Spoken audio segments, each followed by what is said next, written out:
Attention, attention.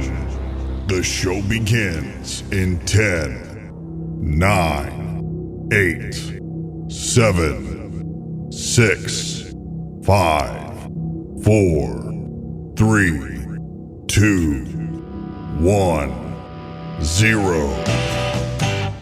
This is an honorable mention with Jeff Schwartz and Shane Hagadorn. Part of the Creative Control Network of podcasts. In the shuffling madness of the locomotive breath runs the all-time loser headlong to his death. Oh, it feels the piston scraping, steam breaking on his brow. Old Charlie stole the handle, and the train didn't won't stop going, no, it just slowed down. Hey now, and welcome to another chapter of an honorable mention. Except this is not necessarily your normal honorable mention episode. This is a bonus show. And we're not going to talk about the most successful independent wrestling promotion of this generation. But I am your host, Jeff Schwartz, and alongside is my co-host, our expert analyst, and today, Chikara alumni, Shane Hagadorn. Not if you look at their website. And you said you had nothing funny to say. But there's a whole lot of people who work Chikara that do not make that website.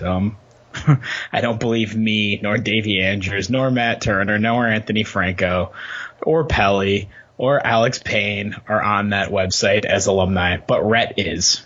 So wow, somebody selective. At least somebody is from our group. And Grizzly, I hope Grizzly's on there. He better be. Yeah, absolutely. He better be with the Roughnecks. He taught Luke Harper everything he knows. It's true. And Eddie Kingston probably too.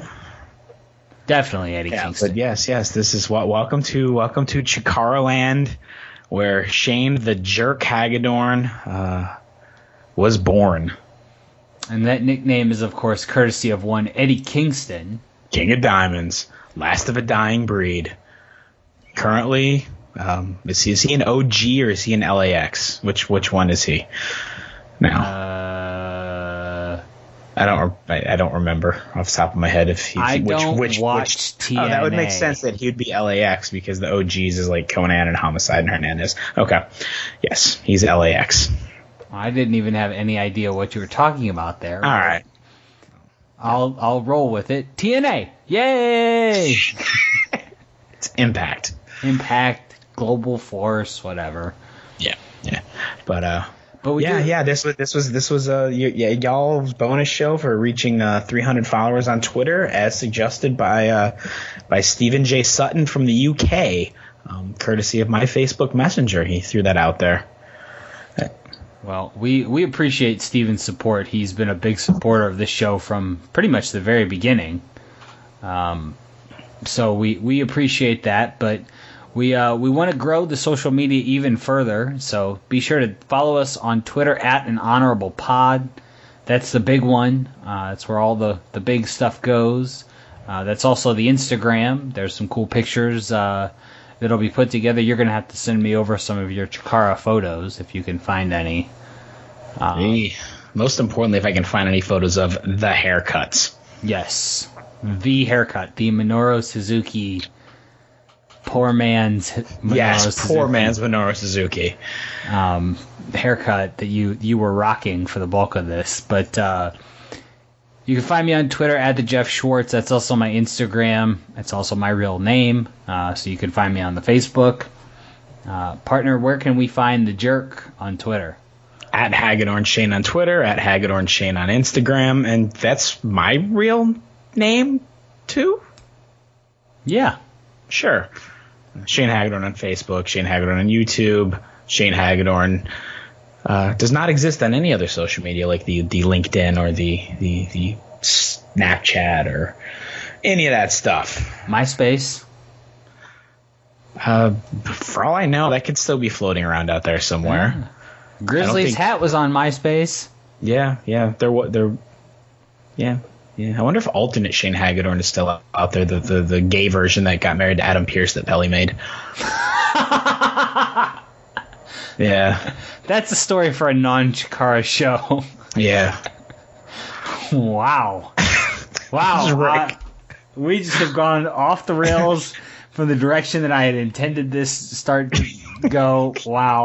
That's the fun of our bonus shows. We fly very loosely by the seat of our pants, as evidenced by Brian and Kamala when I was drunk doing commentary, or Do or Die, or the Gabe episode. We kind of do the bonus shows a little more loose. Yeah, this is not necessarily intended to do anything.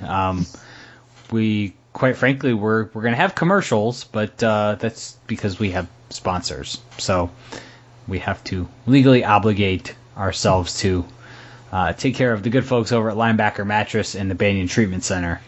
But twitch.tv/an honorable pod, if you head over there, that's where you'll find all of the matches that we're going to talk about on this show today.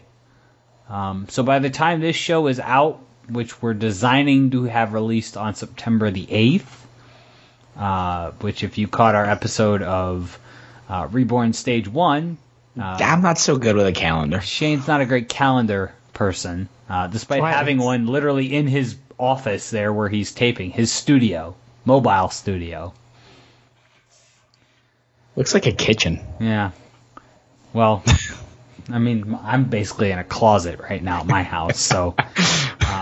But yeah, twitch.tv, I'm putting up all the matches that we're going to talk about today, so if you want to go back and listen to our audio as we discuss some of the matches, and then watch the actual matches themselves, they're there for you. And if you want to watch full shows, since we're talking Chikara, I might as well say go check out Chikaratopia, because they have a shit ton of footage out there too, from what I've been told and what I saw when I was looking for some results and things like that. I believe that's a crap ton of footage in the Chikara wrestling. Oh yes, this is Chikara. Yeah, I don't want to pull a retitis here. In speaking of Chikara, Facebook.com/an honorable pod. A lot of Facebook stuff over there. Pictures, videos, links, promo stuff, graphics. YouTube, of course, as well. We're brought to you by the Creative Control Network, so be sure to follow the head of the Creative Control Network, Joe Feeney, on Twitter at JFF. Haha. EE, haha, NEY, 3RD, and at the CC Network 1 on Twitter for all the latest news and notes from the Creative Control Network. Be sure to follow our scientist of sound, Zach Johnson, 1/3 of the 3 thumbs up on Twitter. He is the astronaut of audio, the purveyor of production, and he's on Twitter at Radio ZT, and he delivers us the best intro and outro every week and makes sure we sound cooler than the other side of the pillow. Well, I guess it's time. Let's dive into it. I think it's worthy of an honorable mention. It's the Jerk, Shane Hagadorn, and his time spent in Chikara. Of course, that time would begin at a show called Fear of Music on November 19th, 2004. Tell us a little bit about the show, this specific match that you wanted to reference, and who you went with, what led to it. So, me and Starsmore, this was, 6 weeks after our first match, and we had just done, the Midnight Express reunion weekend. We'd done a show for Triple WA, at the Zerns Farmers Market, in Davy Andrews' neck of the woods, Gilbertsville, Pottstown, Collegeville sort of area. And then we did a quad shot in IWA Mid-South, where we met for the first time Eddie Kingston, Blackjack, Hero, this can't remember exactly who. I mean, there's a lot. It was a fucking IWA Mid-South show in 2004. Basically, if you were on the Indies, you could have a spot on the show. AJ was on there, Punk was on there, Nigel was on there. That IWA Mid-South weekend was the weekend that Tracy Brooks asked me if I was on the gas. It was there was a shit ton of people on that show. Delirious was on there, Claudio, and so that somehow that ties into the Chikara stuff in that. So Evan Starsmore and I went to the show. It was in Reading, if I remember correctly, November 19th. And Starsmore was just like, you want to go to a Chikara show? And I'm like, essentially, my response wasn't exactly, what the fuck is Chikara? But not too far removed, because I'd never seen any Chikara, didn't know much about it at all. But, it was a wrestling show, and we knew, we had now knew people who were on the show. So, we didn't, we were super fucking green. So we didn't try any of this, like walk in the back door bullshit that a lot of people do. And, just can you get me in for free, brother, or any of that stuff. It was just, what? We're gonna go as fans. We went, waited in line, bought our tickets, sat down in the back row in the sparsely occupied building. Except there was always this one section in that building that they ran at this time that it was like, I don't know if they were what it was, but they're like adult, like special needs, like adults of a large age range. But if I remember right, I think Kingston once told me that their caretakers would tell them at intermission that the show was over. So you would literally have like half your crowd disappear at intermission because they were told the show was over. But so we go to the show and watch, and like really, I think we were both sitting back there going, like, what the fuck? Like, this was not, very clearly not remotely anything like a Ring of Honor product, or like, what, especially for me, what I, at that point, I was pretty much into my wrestling is what I think it is, and that's it. And very adamant in my beliefs of what wrestling is and what it should be. Far more flexible with that definition now, 15 years, 14 years later. But at the time I was like, all right, there's an old dude, Darkness Crabtree, molesting Allison Danger. Okay. And there's a fucking dude dressed up like a DJ or an eyeball or whatever random weird fucking shit was on this show. Standouts of the show being Jigsaw wrestled Sweeney, I think it was, for the Young Lions Cup trophy. Like this was only like the second. It was, I think, whoever, it was like the second Young Lions Cup. And then the highlight for me personally was a match between the Wild Cards, Kingston and Blackjack, versus the Super Friends, who was Hero and Chris Hero and Mike Quackenbush. Because as soon as Kingston realized that Starsmore and I were sitting in the crowd, he just kept doing punk shit at us. And I watched the match back, and I don't think the cameras caught any of it, but he kept like looking over at us, and he would do like the cross pose with his hands, like making the X with his hands, and he would just like taunt at us and talk shit. And that was like the highlight for me of the show. Is just kind of that playful back and forth that Kingston was having with the two of us. That made it amusing. But suffice to say, it was not my cup of tea at all.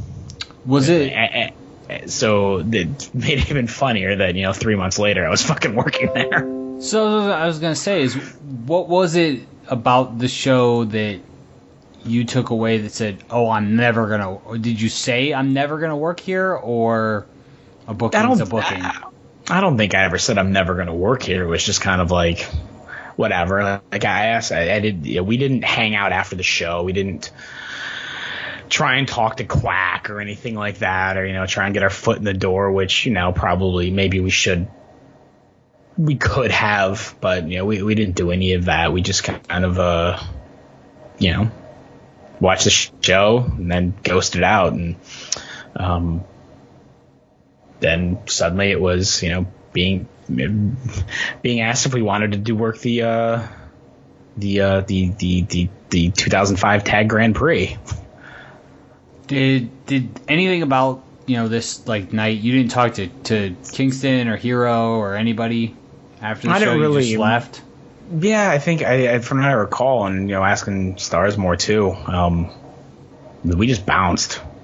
We just rolled out, and You know, and this one of those things you look back, is like I could have gotten my own foot in the door if I wanted to that day at least, attempt, you know, but nah, we just like rolled out, went home. Had you started and tried to get your foot in the door that day, you might have been slapped under a hood and been. Yeah, I would have like at that point especially, I would have never done that. I'm like, fuck that shit. Nah, I would never would have done that. You know, in 2004 with, you know, bitter, angry, fuck Shane Hagadorn. Nah, not a chance in hell that I would have. I would have gone along with the idea of being an ice cream, or, you know, an ice cream or a pirate or a knight. You could have Lance Steel number 3. Yeah, like I would have never gone along with any of that. Had that been asked of me, in order to work there. Like nope. Not, and you know, but that's, like I said, that's me. You know, I know the mind frame I had there. Like I said, I was very narrow minded in what I expected out of wrestling at that point. You know. Well, and obviously Chikara is such a niche product that it's designed for a very small dosage. Like, it's a live action cartoon, essentially. Yeah. And, you know, for the incredible talent that has come through there, it's still not for everybody, because not everybody is doing the style that they see elsewhere. They're seeing the Chikara style on the Chikara show.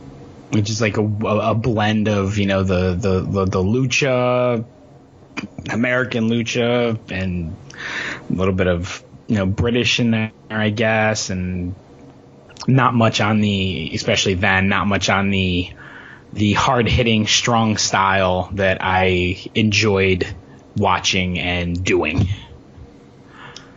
Well, we would go a little bit over, 4 months before you would make your Chikara debut. And in the Tag World Grand Prix, your debut, you would team with fellow Training Academy graduate Davey Andrews, who is still missing, as far as we know. Yeah. And you would take on show favorites Dunn and Marcos, the Ring Crew Express.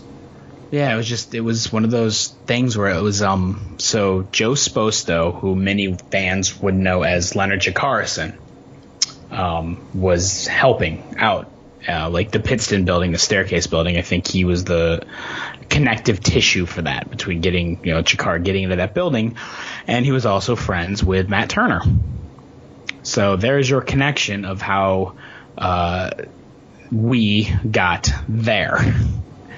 And he was a big part of that, to the point that more than a few shows, that very first weekend in particular, the February 18th and 20th shows, I mean, Joe paid me and Davey out of his own pocket. Like, I watched him take money out of his pocket and give it to us from his own wallet. Like, he was the one who paid us, not Quack, for that first weekend of shows. So he was a big part of the reason we were there, and I don't know this for a fact, but I would assume he probably took some of the heat for some of the shit me and Davey did, if there was ever any heat for it, especially as we'll talk about later, before we got to our hiatus / suspension / booking conflicts in the summer. Yeah, I'm looking forward to digging into this here as we move forward in your Chikara career. But before we really talk about the match itself, what led to you guys being booked? Was it just somebody reached out to you? You reached out to the promotion? Was it? No, it was Joe. It was Joe. Chikarason, totally. Yeah, it was totally him. And him to Matt Turner to us. I don't remember off the top of my head ever having a conversation with Quack before that first show. Not that I recall. Well, I guess that's another topic we can kind of spin this into before we get to the match itself, is talk about your interactions with the ever interesting Mike Quackenbush. Well, they were cordial. It was nothing at this point. I felt like we were kind of Yeah, it was like left to our, not necessarily left to our own devices. You know, there was not anything telling me or Davey or Franco or Turner, like, you know, this is your character, this is who you're going to be. It's just like, all right, here's your match. This is who goes over, you know. As you know, we'll get into more. It's like, you know, what we did in this match with Dunn and Marcos wasn't his idea; it was ours. Like everything about it, you know, that was our idea, and that's what a lot of it was. It was just very okay. This is the match. This is who's going over. There was only one match that was very in the run here that I thought that he was very hands on, and we just kind of shot that to shit right away and ignored it completely. But that was the last match we had in this. The me and Davey Andrews run was the one that we just kind of blew up his plan that was written down for us. Was he much more of a just kind of hands off and more invested in other programs or his own students, or was he just kind of like? I think we were just there. Everybody do their own thing. No, I think we were there to I think we're as much as there as a favor probably to Chikara-san. That's kind of how it felt. Like, totally felt like the odd man out as far as this environment, and the fact that we stuck around past the Tag Grand Prix is what made, you know, that felt like it was kind of just a favor keeping us around. I don't know. I never sat down and had conversations with Quack about character or a storyline, or it's just like I said, it's just these are your matches. This is going up. And he never sent like thank you, Mr. Hagadorn. Even to this day, he calls me Mr. Hagadorn when I see him. He never sent you a dead pigeon to your house? No, he never got sent a dead pigeon or inside a toy wrestling ring. No. What the fuck? I'll tell you that story off air. Oh my god, that's horrifying. It's like some Goodfellas mobster shit. It was like a ring rat. He was mad at a ring rat, and I'll fill you in the particulars off air. His or someone else's? Someone else's, but yes. I had to throw that out there. You kind of set me up for it.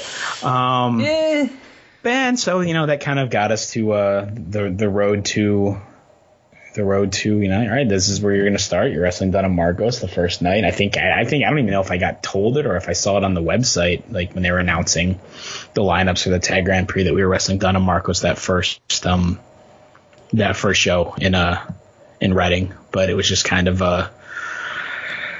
what we ended up with, and it being a dodgeball game to open was the brainchild of Davey Andrews was the dodgeball game that opened this match, and like the carrying of the turnbuckles. Like we knew that, you know, as being very clearly labeled the Ring of Honor students, Ring of Honor graduates, that we were going to be the odd men out. So we went over the top with it and really emphasized it. We carried out one of the turnbuckle pads. We took a turnbuckle pad from the school, put it up in our corner. So we had the long turnbuckle pad in our corner. We were both wearing hoodies and skull caps with ROH fucking logos on them. And then on the drive there, as we were just trying to figure out what we're going to do to differentiate ourselves from the fact that this is an entire show of nothing but tag matches. And David was like, I think we had to stop at a Dick's or a Modell's or whatever sporting goods store to get wrist tape, and he saw the dodgeballs and the lights went on in his eyes. Now, mind you, Davey Andrews was, for the most part, the very serious coming across as far as wrestling-wise, like strong style.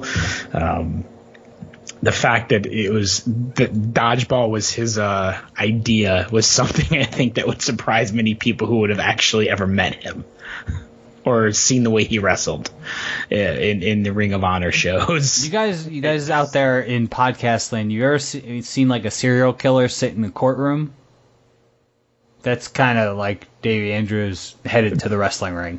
Meanwhile, he's like a 20-year-old kid who just finds humor in the weirdest shit and would make up stories about about his sex life that were quite disturbing and disgusting. Like, yeah, he would make it seem like he watched a lot of Extreme Associates porn. He's such a weird dude. This is not a Chikara show. I know it's not, but I'm giving you some Davey Andrews stories. He's such a weird dude, and But then this is the kid who decided that we should play dodgeball, and I was just like, all right. I went along with a lot of his ideas just because it was like, all right, let's see where this goes, which is a lot of my personality is, all right, let's see where this one goes. Let's see what happens here. And I think that's the story of a lot of our Chikara, and is me going, all right, Davey, let's see what happens now. Well, and the unfortunate thing is that Davey Andrews was not long for the business. We've kind of mentioned him in an ancillary, mentioned a couple of times, but I guess talk a little bit about Davey personally. What was it like to train with him? What was it? What was he like to be around? He was a young kid. He was intense. He lived in really close to Punk, physical proximity, like close to Punk, and me and him we clicked, especially towards the end when especially after the fact, Matt Turner didn't live near us. Franco moved back to where he came from. Jeff ended up, Starsman ended up going back down to Florida. Jesse Robinson went away, thank God. So, me and him were kind of the two that were there all the time. After we had our first matches is when we and him were there all the time. So we would bond, and we'd be, let's go just roll around in the school and have an hour-long match just to do it, and just work on spots together and tag team shit and come up with moves for each other and kind of help each other build who we were. But, he was also just a strange dude. A very, very strange dude who had, even when he would try to motivate people, he had very strange ways of doing it. And he had to, trying to take Pelly under his wing, or Antonio Blanca under his wing a little bit, and just a strange dude, very, very into the punk rock. Introduced me, to Lars Fredrickson and the Bastards. He's, as far as hearing that for the first time, I knew Rancid, but he introduced me to that, and he was just I don't know, man, telling stories about I don't know. I've never seen an Extreme Associates porn. After the way he describes them, I'd never want to. Mixing up semen and poo in a blender and drinking it. Oh, all right. Things all like right, that, all right. That he would tell stories like that at the same time as well. His girlfriend would be sitting there going, yeah, our sex life's just missionary position, so this is all just bullshit and lies. So she was like the one who would call his bullshit. But it was like I said, he was my constant travel partner for the majority of 2005. Once the first class had whittled down to just the two of us, and me and him were doing a lot of helping the training of the second class, and until he disappeared off into the sunset at the end of the year. Yeah, and if you're out there, Davey, please, join us one day, or shoot us an email, follow us on Twitter @AnHonorablePod. No, Pelly, that is not a sign for you to create a fake Davey Andrews Twitter that follows our Twitter page. But yeah, I mean, the Davey Andrews stories, I was only around him a handful of times, and I always enjoyed him. He was just a little wild guy, very, very intense, very professional as well. I remember, I want to say it was Joe might have yelled at him about something, and then he came over to apologize, and Joe introduced him to me in Dayton, which I think might have been the first time I met him. So I think I had already met you at that point, if I remember right. But Davey was kind of distant, not the most sociable of characters. No, it's at that time frame too. We were very much in the vein of keeping kayfabe, you know? That was when I was an asshole to fans, and if they wanted an autograph, I made them pay me money.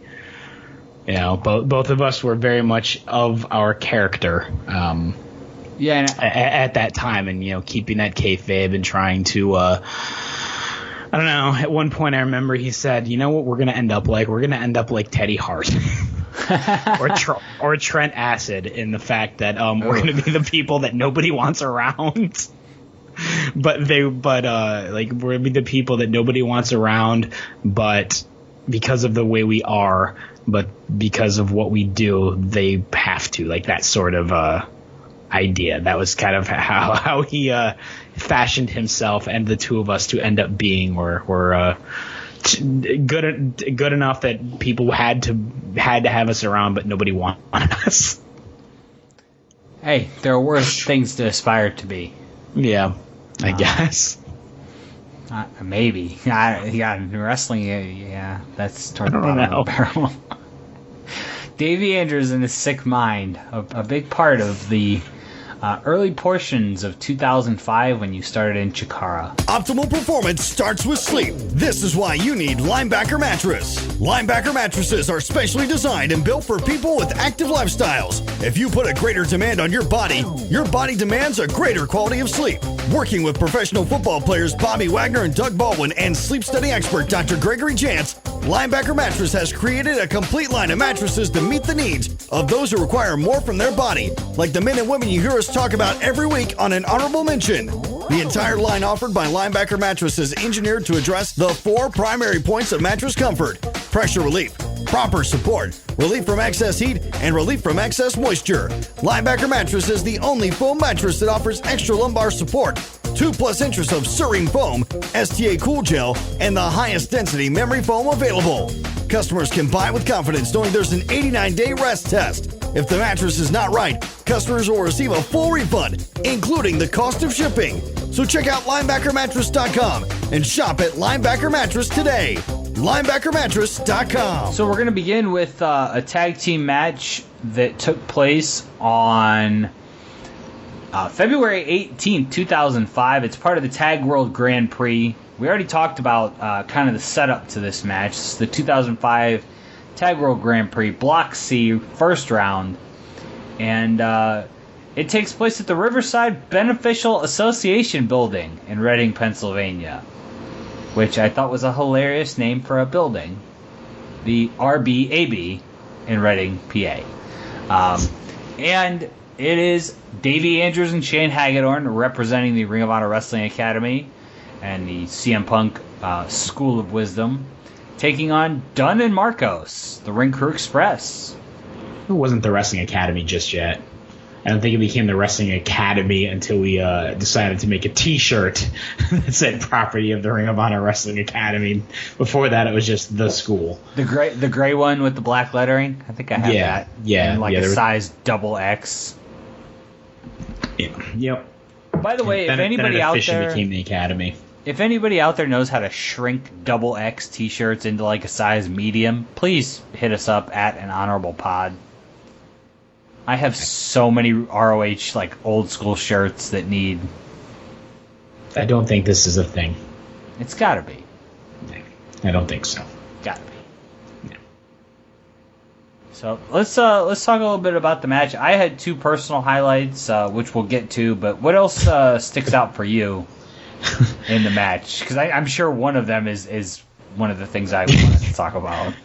Like I mentioned before, the whole bringing out of the turnbuckle pad and fixing it in our corner, and just really kind of laying the Ring of Honor on thick in working at this Chikara show, and also me and Davey's promo before the match that was on the VHS/DVD-R or whatever the case may have been back then. It was a DVD of just the two of us bickering with like layers of shirts on and having our Young Lions Cup shirt on or whatever it was, Tag Grand Prix shirt on, and then taking it off to reveal our Ring of Honor shirts underneath, and just arguing back and forth of who was Punk's favorite without saying his name. Was quite entertaining because there was in some ways that I think I kind of used that as the foundation of the Hagadorn character, was the idea of like, no, I should have been the top of the top graduate, because we kind of did that whole gimmick with, the top graduate got to wrestle Punk in our debut. So I think that was kind of a lot of the when you kind of create an internal story, a lot, at least some people do, for their character, and I think that was always the root of mine in the beginning, is that it should have been me, not you, Davey. But we were partners, not so. We didn't really. Well, Davey didn't call himself the Chosen One. Right? No. Okay. No. Just clearing that up. No, I know some athletes have called themselves the Chosen One over the years, and really they no that was just the gimmick, and of somebody who was going to wrestle Punk on that first show. It was Davey, and so that's kind of I like the banter of us back and forth on this promo before the show, and then of course the reaction to Dunn and Marcos when we pitched the idea of playing dodgeball to them when we got to the building was just like awesome.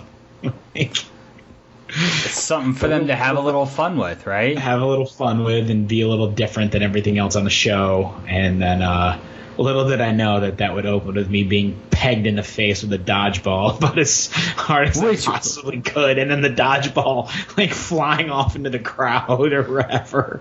Which was definitely one of the highlights for me that I wanted to talk about. I mean, you got hit in the face. Oh, yeah. Yes, I did. That was a shoot dodgeball, not a working dodgeball. No, there is nothing working about that dodgeball. Oof. But it was a fun tag match. You guys would go 11 minutes. One of the things I did want to ask about, and I texted you about this last night, what was it like working in those the little baby ring that they had in Chikara? Oh, the Haffy. The little low boys. I hated those things. I hate them so much. Did it feel different bumping in them? It just, everything about it feels weird to me, because you're literally it's not even as tall as like my knee level. I hated those rings, and I hated the ropes in this ring. Not that I was somebody coming off the ropes or anything, but I would constantly sit there and wonder how do all these Chikara guys do like shit off the ropes, because these ropes suck. Were they just loose, or just very loose? Yeah, very loose, and just like, and then it's every low boy, pony type ring like that in general that I hate, especially now that it's as manager stuff, and the ring is an inch off the ground, and you're trying to stay a little bit low so you're not completely standing in front of people, but eventually you're just like, the hell with it, I'm just standing in front of people and blocking their view and annoying the hell out of them, because that's what I'm supposed to do anyway as a heel. Yeah. But it's, I don't know. So not a fan of these little low rings, but I guess in terms of cost, depending on for your company, they're cheaper. Is that like a legitimate thing that they could have fit a regular size ring in that building, or I don't know about couldn't fit, but I mean it's definitely cheaper to have those rings are a little more cost effective, I'd say, for an independent company. Because I've never seen anybody else use them besides Chikara. That used one in. God, I'm trying to think of where else I've had to deal with one of those rings. Some of the Pro Wrestling Explosion shows, we have those tiny little rings that are nice and low to the ground. The On Point shows, I think, some of those had those very low to the ring, low to the floor. So over the last 15 years, I've used them in many places. Wow. See, I just don't ever. Maybe it's the way it's shot. It literally looks like it's about a foot off the ground. Yeah. So you have no give. No, there's no. No, it's yeah. it's an unpleasant. They're just unpleasant. Well, and if we're talking about unpleasant, one of the unpleasant things in this match was the finish of the match. You were caught in the cutthroat driver, and it turned out instead of the standard cutthroat driver like a Mark Briscoe would use, it's turned into a facebuster. And the balance that Dunn had you up there, you were a little shifty up there. You moved a little bit. He turned that into a facebuster, and it looked great on the way down, but my God, I thought he was going to drop you on your head.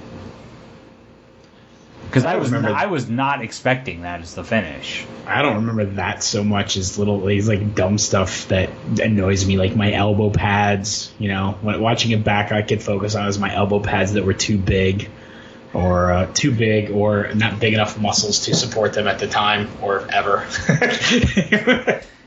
But you're on the gas, right? I was on the gas. Not yet. Well, now I was. Yeah, totally. I was totally on the gas. And the spot where we put both Dunn and Marcos up on our shoulders, and whichever one I had paired off with me, whether it be Kevin or Marcos, went behind me and had to jump back up, like the slip slam up into the shoulders thing. Like, these are the little things I remember about the match that just annoyed me. And then I don't know. I mean, but let's think about this from a timeline standpoint. You debuted in October of 2004. We're in February of 2005. Yeah, I'm 5 months in. Yeah. I mean, we're not talking about you being a grizzled vet. These are things that are just, early on stuff that is correctable. Yeah. Totally. That doesn't stop me from picking it apart. Even I probably picked it apart then, and I'm still picking it apart now. But it was, in terms of just doing something completely out of the box, especially for Davey and myself, this match was that. And then, I don't know, the benefit of working with people that we were comfortable with, and not. I think the two of us had a relief that we were paired off with Dunn and Marcos. And not Chikara guys. It's smart booking by Quack to put you guys with your level of experience with experienced guys that you know. Well, and I just know, with what both of us, knew of Chikara at that time. 2005 me wanted very little part of working with that style. Oh, you didn't want to be, like. A dancing bear or anything like that? No, I'm not talking about taking on the gimmicks. Like I said, I would have never fucking done that. I just mean, lending the arm drag, here's arm drag number 7012. Here's arm drag 7052. Here's Quebrada number 52. Here's Paso 57 of the mat. Things like that. It's kind of like how we, the mentality we had thinking about what we knew of Chikara, what I'd seen from Chikara, from that show, and fake lucha. Mm-hmm. I guess was how we tended to think of it. And I was a miserable son of a bitch in 2005. I fucking hated the world. I was very anger driven. Shane Hagadorn of 2005 was very anger driven young man. So with a very, as I said, limited view of what I wanted wrestling to be, and was not Chikara. So being paired off with Dunn and Marcos was a relief for the two of us. Well, then we played dodgeball. Thank you, Davey Andrews, out there somewhere. But the next night... no, I'm not done yet. You're not done? More? Nope. Yep. So we were very early in the show. I didn't look at the exact lineup to see where you guys were we second. May have been. Yeah, I was going to say I know we didn't open the show, but we were second or third. Maybe a half hour, 20 minutes after our match ended, Joe and Punk showed up. completely unbeknownst to the two of us that they were coming. So that was a surprise. We're like, wow, imagine if they had been here just a little bit earlier to see us play fucking dodgeball. But yeah, Joe and Punk showed up together to partake in the event and sit back in the locker room and watch. And they hung out. I don't think they hung out the entire show, but they hung out for some of it. I think their intent was to be there to watch us, because why else would they show up? But they missed us and hung out for a little bit and then rolled.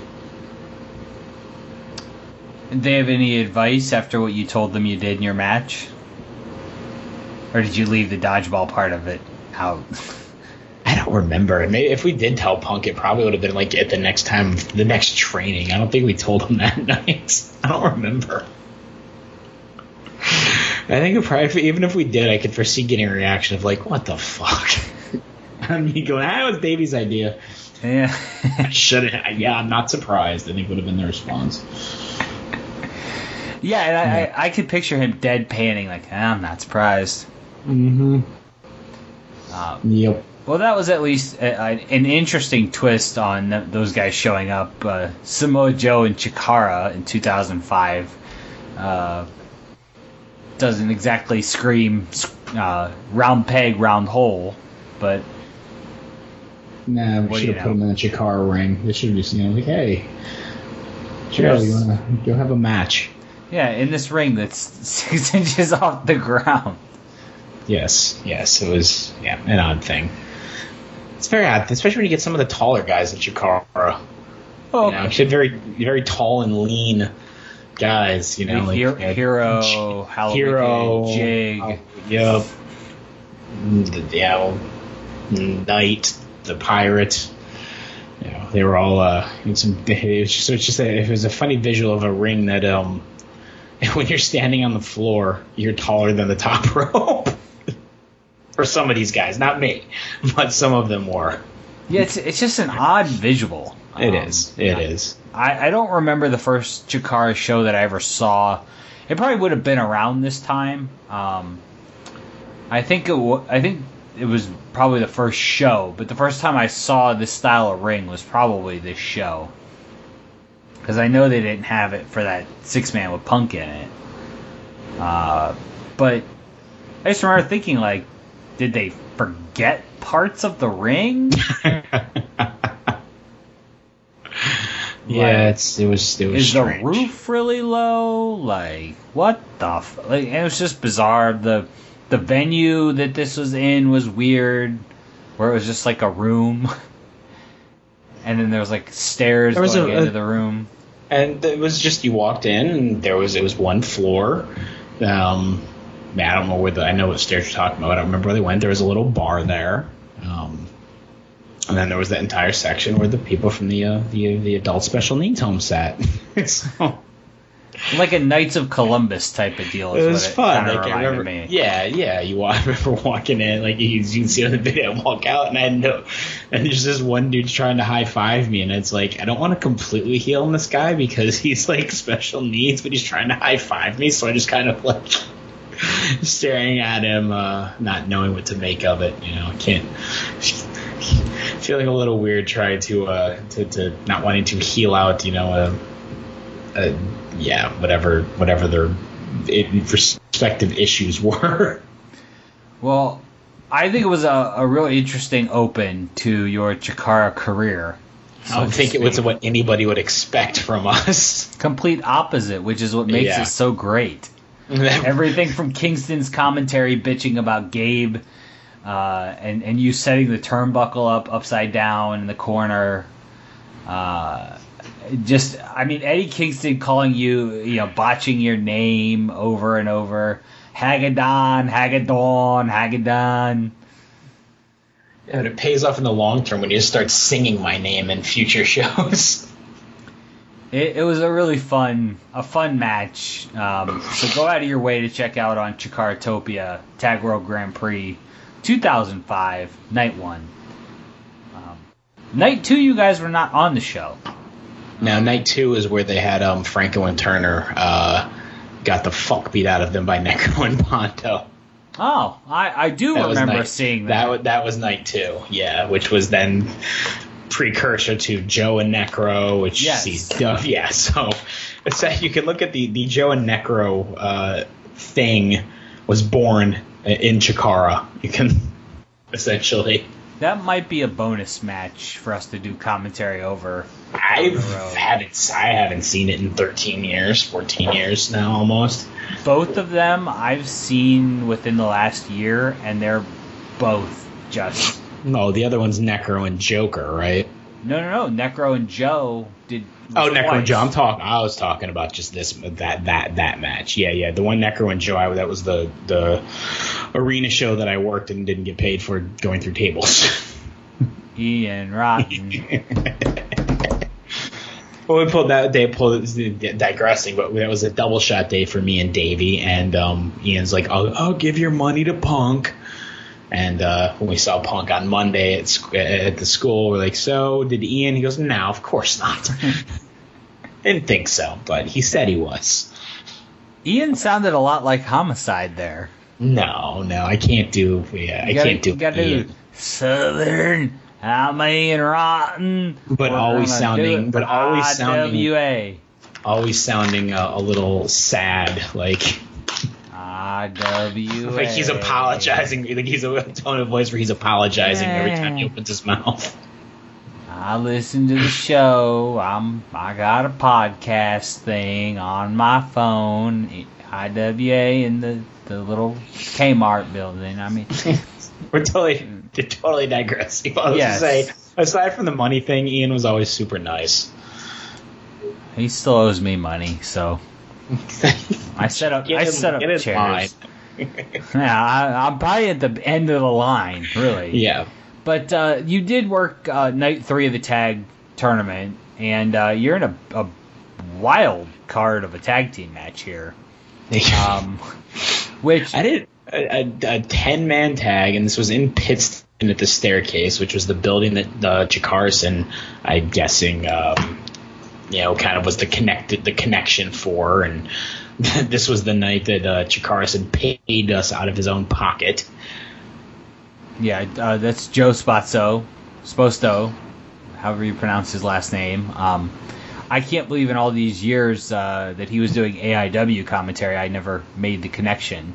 Yeah. To go over and talk to him about it, but maybe I'll see him in an AIW show down the road. Who knows?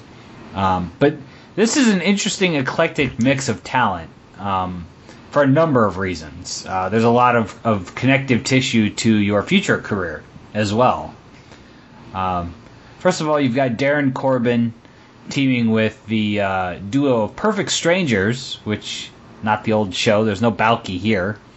Emil Satochi, or if you're Eddie Kingston, Emil Satachi. And Trick Davis, who might be my least favorite wrestler of all time, if we don't count Sami Callihan and Austin Aries. Shane Storm, who is the single worst in-ring performer in the history of Chikara. And version 2.0.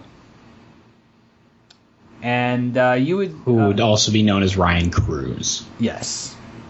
And then your teammates were Cheech and Cloudy of Special K.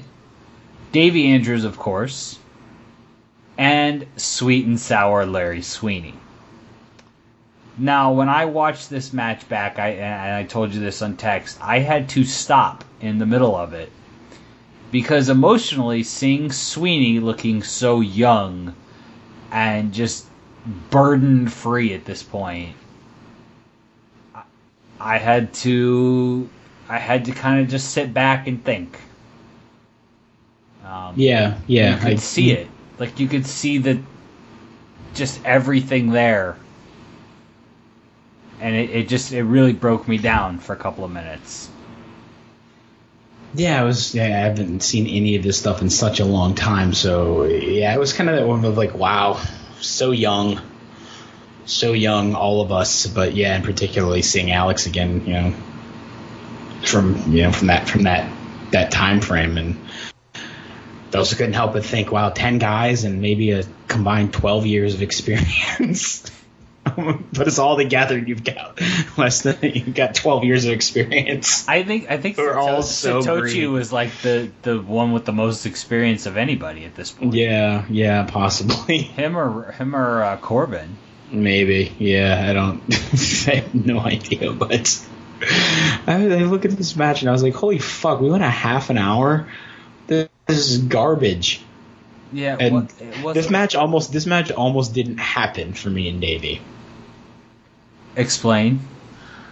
So we get to Pittston, and it was me and Mary, who at that time was just girlfriend, Davey and his girlfriend Marie, and we get to the building, and we were late in the show, and do all of our hellos to everybody. I don't remember everyone who was on the show, but I feel like Generico was on this show maybe. I do recall Jimmy Jacobs because he teamed with Danny Daniels as part of the Tag Grand Prix.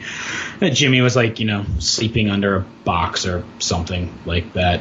Random, I don't know. Just like, oh, there's Jimmy sleeping in whatever random place he could find to curl up and sleep. And I remember just saying hi to Jimmy, just giving a wave as he barely opened his eyes, and making the obligatory wrestling rounds. And we're like, all right, well, we're on late, so let's go get some food. Kevin was also on the show with Generico's team. Is that what it was? Yes. Okay. All right, I thought so. Because I knew I had met them pre-Ring of Honor. Just I couldn't remember if it was both or just Generico. Yeah, some of the Super Dragon Excalibur. There was a Team PWG, wasn't there? Or B-Boy and Excalibur? I don't see them. I'll just kind of run through some of the names that are on this show. So we've got Danny Daniels, Allison Danger, Jimmy Jacobs. These are names of note. Eddie Kingston. Steen and Generico, Hero and Quackenbush, Jigsaw and Sabian, Madman Pondo and Necro Butcher, Eric Cannon and Claudio Castagnoli, Billy Ken Kid and Ebisan, who we would know as Kikutaro, Milananito, Collection AT, and Skida. And then we'd also have Beef Wellington and the Bear. That was an actual bear. Yeah, that was a shoot bear. Mm-hmm. And that was it for the notable names other than the ones in this match. Okay. I think there were some other guys, maybe they just worked one of the two nights and that was it and just didn't make it for the third night. But so we... B-Boy and Super Dragon were on the first night. Okay. I knew I saw Benny one of those nights. So... we get to the building, do all our prerequisite hellos, see that we're there on later in the show. We're like, all right, let's go get some food. And just this unspoken thing between me and Davey that day. And, we get Marie and Mary and we go to Arby's or wherever the fuck that was right by the building in Pittston, literally right next to the highway. And we're sitting there and we're like, I don't want to go back. I'm like, no, I don't want to go back either. I don't want to do this fucking match. This match is stupid. Fuck this. What are we doing? This isn't wrestling. This was the conversation back and forth. This isn't wrestling. This isn't what we do. This is fucking cartoon characters and bullshit like that. We were very much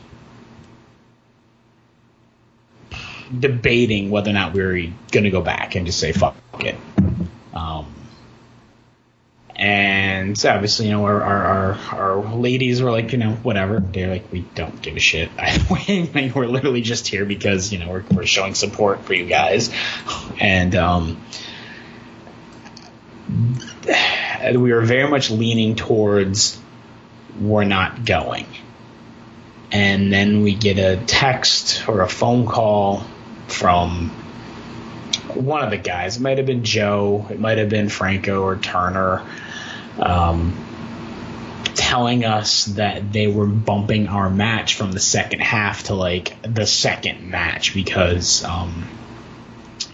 Skida and I think that collection of Skida, Milanito, whoever else had like car problems and they weren't going to get there, and they were supposed to be on earlier in the show. So we were getting bumped up, and at that point we were like, oh, fuck it, let's just do it. So we literally went back to the building, and I think at that point they were already calling our match because, you know, we were supposed to be on the second half. We went out to get food. We came back, and it was kind of more like a rush job of like getting our shit called and plugging our stuff in and, you know, doing whatever we were, you know, going to do. And, but yeah, we were very, very close to just getting back in our cars and heading home, because I don't think either of us ever expected to be necessarily used again after this weekend. I think that we were just there, and I think we both felt like we were just there for the Tag Grand Prix stuff, and then we were done. So you guys, you think you went on early in this show? I feel like, yeah, we went on earlier. Or we went on earlier than we were supposed to. Okay, because you guys are on second to last in this match listing. Is that what it is? Yeah. Or did we get there? I think like we got called back. That's all right. We got called back because they were going to bump us up, and then they got there, and everything went back to the way it was supposed to be. But we got called back because they thought we were going to have to move our match up to earlier in the show. Because that's the only reason we went back to the building, is because we got told we were getting bumped up. So, Skida and Milanito Collection AT were not there. They actually went on and did a job to Ebasan and Billy Ken Kidd, and that is match number 1, 2, 3, 4, 5. That was the 5th match of the night. Okay. Yeah, just that was, yeah, there was like, They shuffled around, and they thought they were going to put us on earlier than we ended up being on. And it made sense because they were the last of the quarterfinals. Mm-hmm. So yeah. that would have made sense that they had pushed that back. Mm-hmm. But it was real weird seeing Sweeney here, hearing the music, just seeing you two standing next to each other at two completely different stages of your lives. Like when you came out, you came out right behind him. And this is the black boots, black singlet, black hoodie, discount Minoru Suzuki haircut. I mean, it was such a sight to behold, and you know, all these years later that you got to work with him at ROH. Did you ever think back to like this night to be like, wow, this is how small of a world pro wrestling really is? I don't. Maybe I don't know now. I think when I think back to this specific night, there's a couple things that stood out in my memory prior to watching this match back, and that the fact that I teamed with Sweeney on this was not one of them, because, you know, it was just a whatever nothing match. You know, I did far more significant things with him, and for the purposes of what I remember and what, you know, highlights of my career over this match. The highlights of this match for me were going home at the end of the night. Going home at the end of the night were me being an asshole and being an angry fuck and taking it out on people that were on the other side of the ring.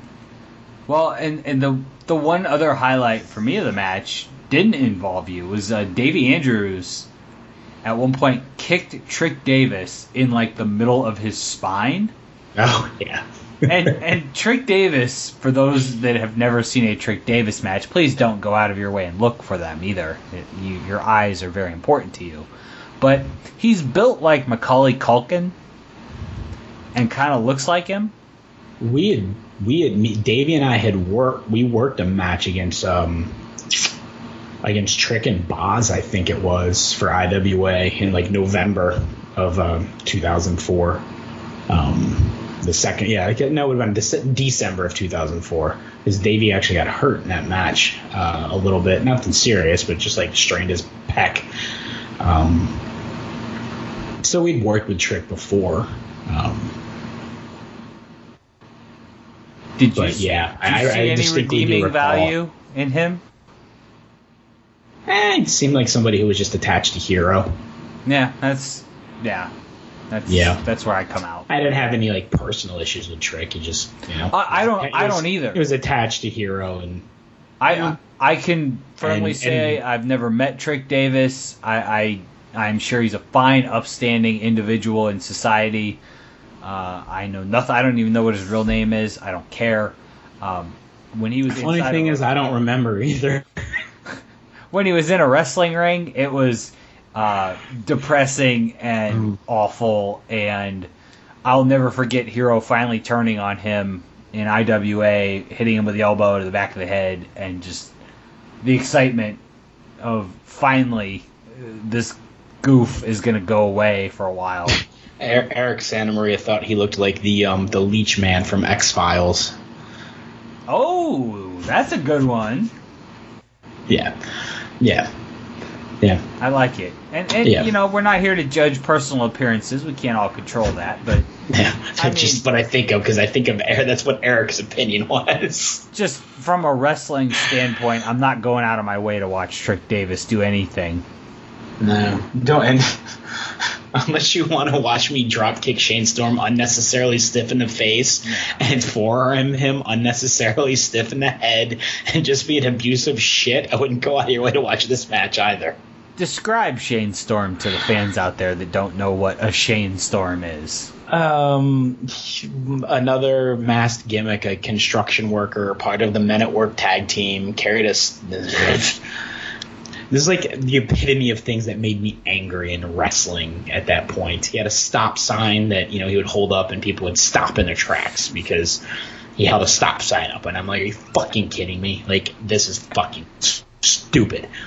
And he was, not that I was, standing in the middle of that ring, looking like fucking, I don't know, anybody really like in shape, or I was anybody, but I was just fucking like, I look at him and he made me angry because he was fat, out of shape, dirty jean shorts, a Guns N' Roses t-shirt tucked into over his fat belly, and this awful mask, and just where I was coming from mentally, and what my training was, and the world that I, my year or so of, being of the world I had been occupying for the last year and a half. Like, he was like the epitome of everything I fucking hated in indie wrestling at that time, and I certainly took it out on him. Like, I got in the ring with him, and he shined up a little bit with some of the worst fucking forearms ever, and did a senton on me, and then went to go for a second senton, and to this day, I don't remember if it was called for me to move out of the way on the second senton, or if I just did. But I like moved out of the way so early on that second senton that it was like, I don't know if I'm gonna say business exposingly early, but it was pretty fucking early. I was not, and then as soon as he stood up, I just forearmed him in the face hard enough that Eddie Kingston on commentary was like shitting his pants. And then proceeded to, shoot him off the ropes and drop kick him in the face hard enough to turn his fucking mask sideways. And it was just like infuriated me, like just looking at somebody. And I was like, that's what I remember about this match when I thought about it. It's just how angry I was. He reminds me of like a really shitty mascot. And I can't say, like, as far as the person behind the mask, couldn't for the life of me remember a real name. I couldn't pick him out of a fucking lineup, Oh, Shane Storm's not his real name? It might be. Who knows? Maybe I was just angry that we had the same first name. I don't know. Yeah. But I had this just like in my gut anger at his existence, which is really completely unwarranted. Who the fuck was I? I hadn't done anything. I hadn't earned it, but it's just, you were everything I hate in wrestling. And I'm gonna hit you as hard as I fucking can in safe spots. Yeah, you're not out there trying to legitimately hurt him. No. Just get that clear, you know. But it wasn't. It certainly wasn't the. It was not warranted necessarily. It was like, I don't know. But you also took. It was also this weird. I think that you were taking me and Davey and the way we wanted to be, and dumping us into this world where everything looked to us soft, fake, rehearsed, sloppy. Unless you're Emil Satochi in this match. And that's, and so it was like, this is for, we completely, I think, felt like the odd men out, even compared to our own, even compared to Turner and Franco. We were, not only were we heels, but we were just, the way we chose to wrestle was much more aggressive and much more violent. That was what the two of us liked. I think you can very clearly see we have some influence from the amount of Noah tapes we were watching at the time. The two of us would just fucking watch Noah shit in the office with Punk, or just the two of us. On the road trips, we would watch Noah DVDs. It obviously bled into how we wrestled. And Ed, you texted me about it, and I think what we wanted to be as a tag team in 2005 was essentially what the American Wolves were in 2010. And, that's not something that fits in the Chikara universe. No, but what was interesting, and especially when I watched, watching the match after this one, the March match, when people start to give it back to us. And it's not generally speaking, it wasn't it wasn't like the Chikara guys who would give it back to us. No, because they didn't know. And I mean in like the masked guys and things like that. It was just, who knows? Maybe the people they have a different perspective than I do. I'm sure they do, but that's what I think looking back on it is like, man, I was unnecessarily violent to these people. Well, in March of 2005, March 20th to be specific, it would be War Grapes with an exclamation point. I love that name. Huge fan of the name. Just silly. Back at the staircase in Pittston. And it's Shane and Davey Andrews teaming once again to represent the Ring of Honor School. And they're taking on the New Jersey Independent All-Stars of Danny Rage and J.C. Ryder. J.C. Ryder, a.k.a. Orange Cassidy. For those that don't know any better. And if you don't know Orange Cassidy, Google it, YouTube it. Orange Cassidy deserves all the loves, all the hearts. And you can thank us later, because... And I got... one of the highlights of the latter part of my career in ring was tagging with him for Pro Wrestling Respect, so... Yeah, much love for Orange Cassidy. And any of the variations of Orange Cassidy out there that he's busted out. I think he's insanely talented and a lot of fun. Yep. But he's super young looking here. He's still super young looking. Okay, but you can see that the experience and stuff, he's grizzled himself up a little bit. Yeah. Here, he looks like he's preparing for his bar mitzvah. Mm-hmm. I mean, I looked older at 12 than he looks here. Yeah. And Danny Rage, I don't even know the name. Nor did I before or apart from this. But I don't know. I think about dumb things that get you. I look back at them now, and I think of dumb things that made me angry back then that I could give two shits about now. The fact that he was wrestling in track pants and a t-shirt angered me. And they were like, if you take a match like this, let's say and you put it on the card. I think it was pretty early in the card. I want to say it was like third, maybe. Yeah, it was third on the card. You guys only go 6.5 minutes. There's not a whole lot you can get in 6.5 minutes at your level of experience. Anything stand out? No, I remember this. This is an example of somebody giving it back to us. You know, like the aggressive nature of the two of us, especially like this is a match that we started hot. You know, like we just start fighting people. Like that's what we did. We just fought people, and you know there was a lot of antagonizing back and forth of like the pinning me, and Davey breaks it up and then goes and hits the other guy off the apron, or we just like run in and hit people and just start kind of brawling a little bit in between the matches while other stuff's going on and fighting around the ring and just. I don't know. I think in our very green, naive heads, we were trying to be different than anything else you were going to see in Chikara. And, trying to get, as I said, offer in a little bit of that puro, strong style, not having a fucking clue what we were doing or what that meant, flavor to it. Let's be like a Dynamite Kid Davey Boy were in Japan, or let's, Davey, I'm going to be Buzz Sawyer today and be out of control, and, just things like that. But I, watching this match back, I'm like, when Davey and Danny Ray just start brawling, or like when they start actually putting their stuff in, because, I don't know.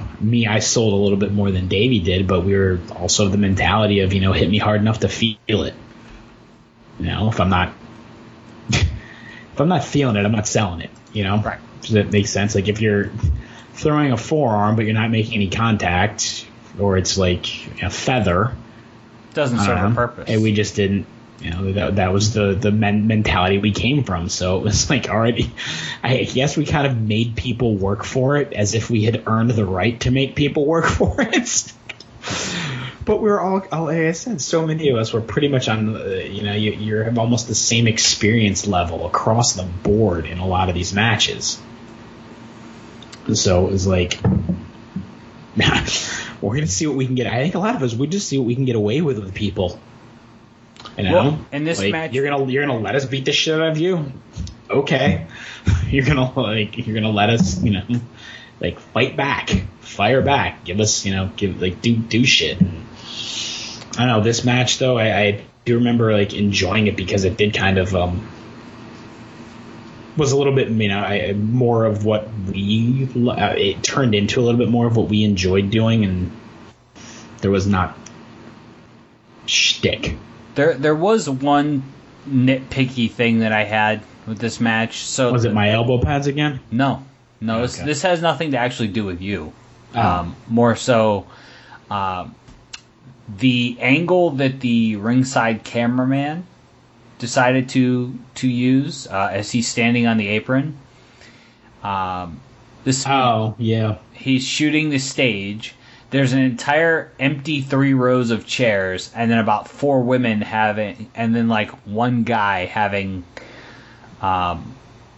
just a casual conversation, including one woman with a pair of slacks on, who has her hand covering her mouth as she's talking to the woman a seat over from her.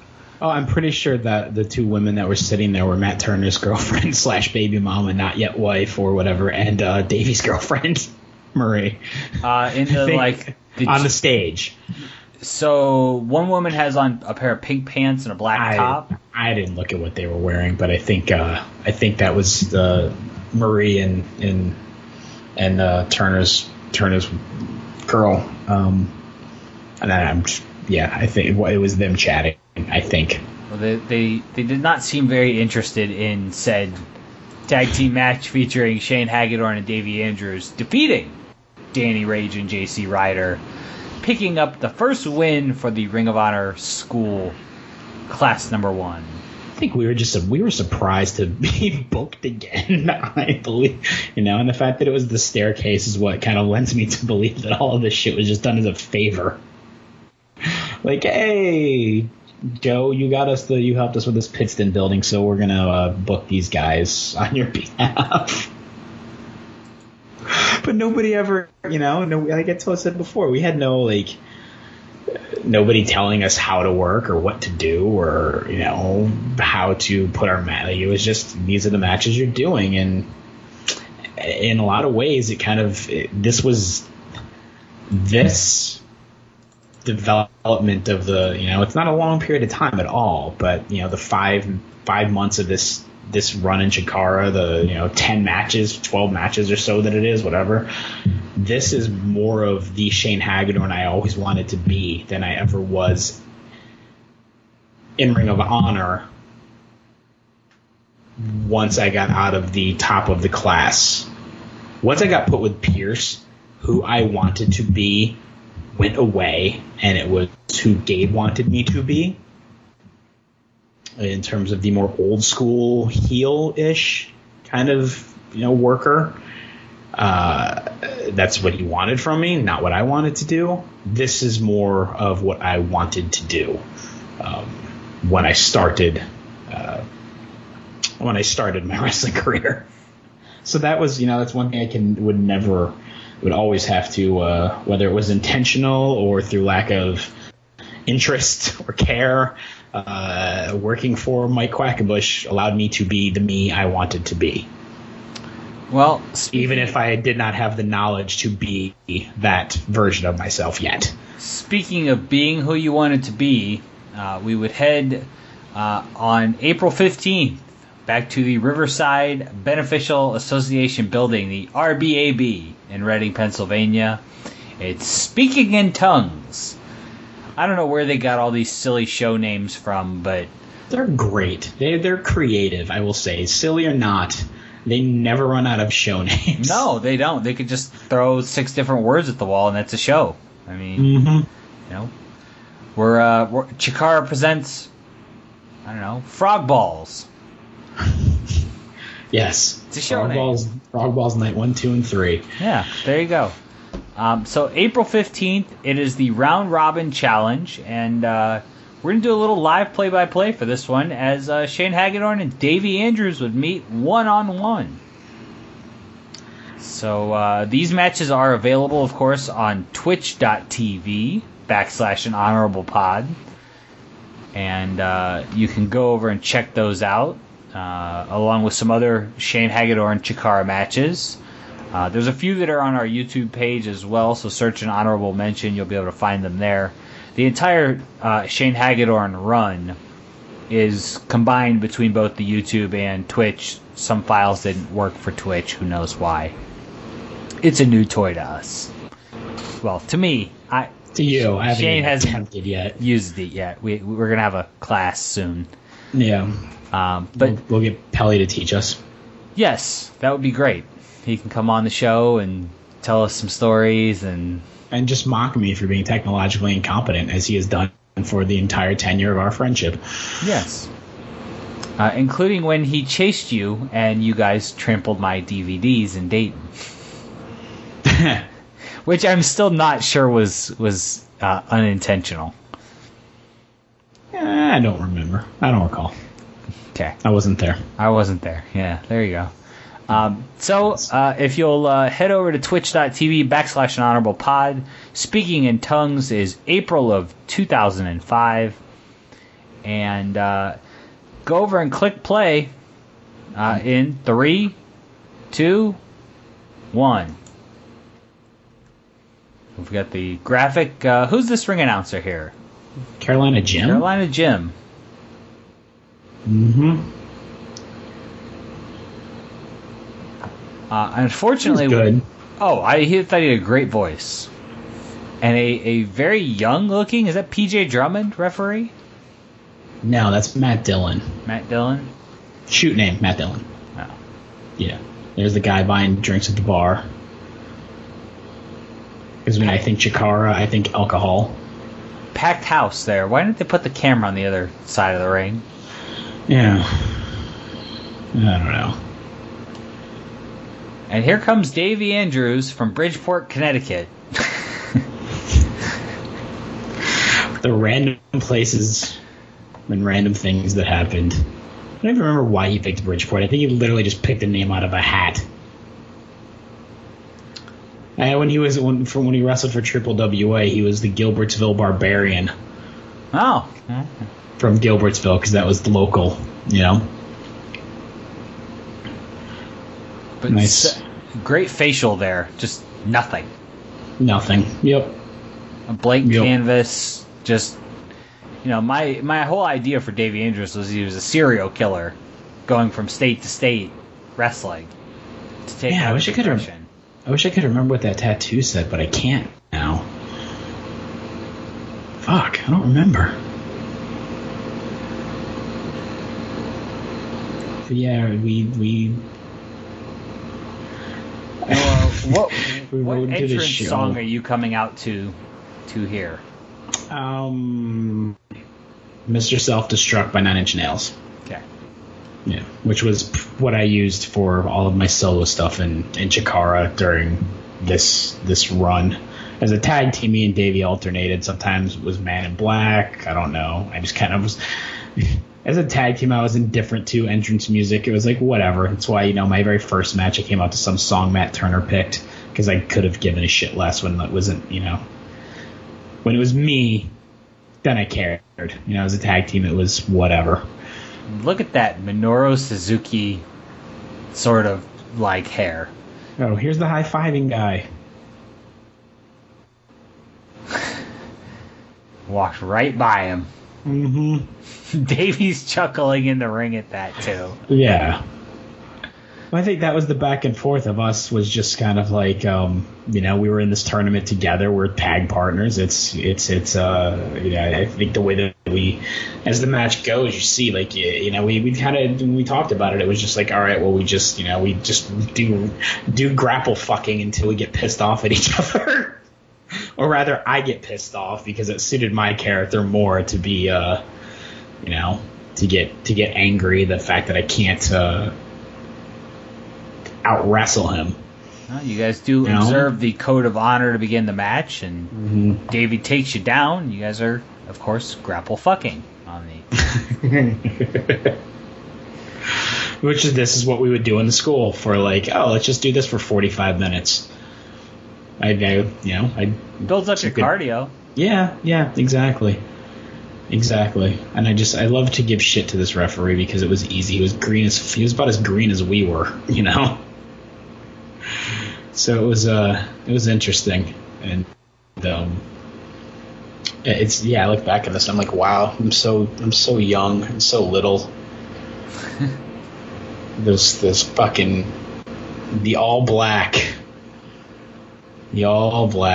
and that was talk about selling us on like the Japanese dojo thing. That's what that totally was, Well, that was years later, it would be an all green.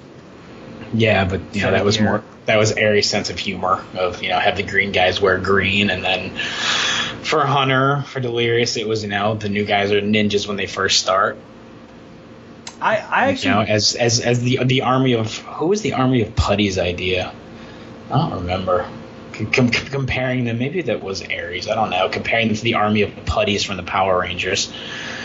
Man, this is the stuff that I watched. I'm like, man, it's so fucking green. Because even just a few years later, from training with Brian, I would have been selling that wrist lock completely differently, and selling these moves the holds completely differently. Because the early stages of training, it was just the application of the holds and not really putting too much thought into how you sold them. But the training with Brian, it started to be more of how you sell things and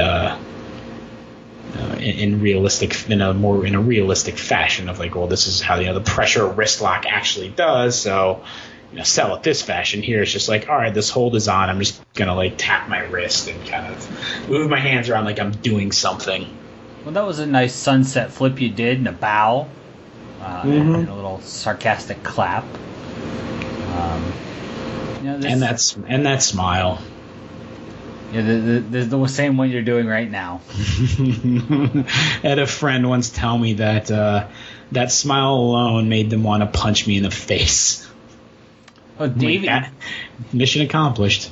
Davey just punched you right in the middle of your lower spine, which probably would have hurt real life. Now you guys are slapping each other.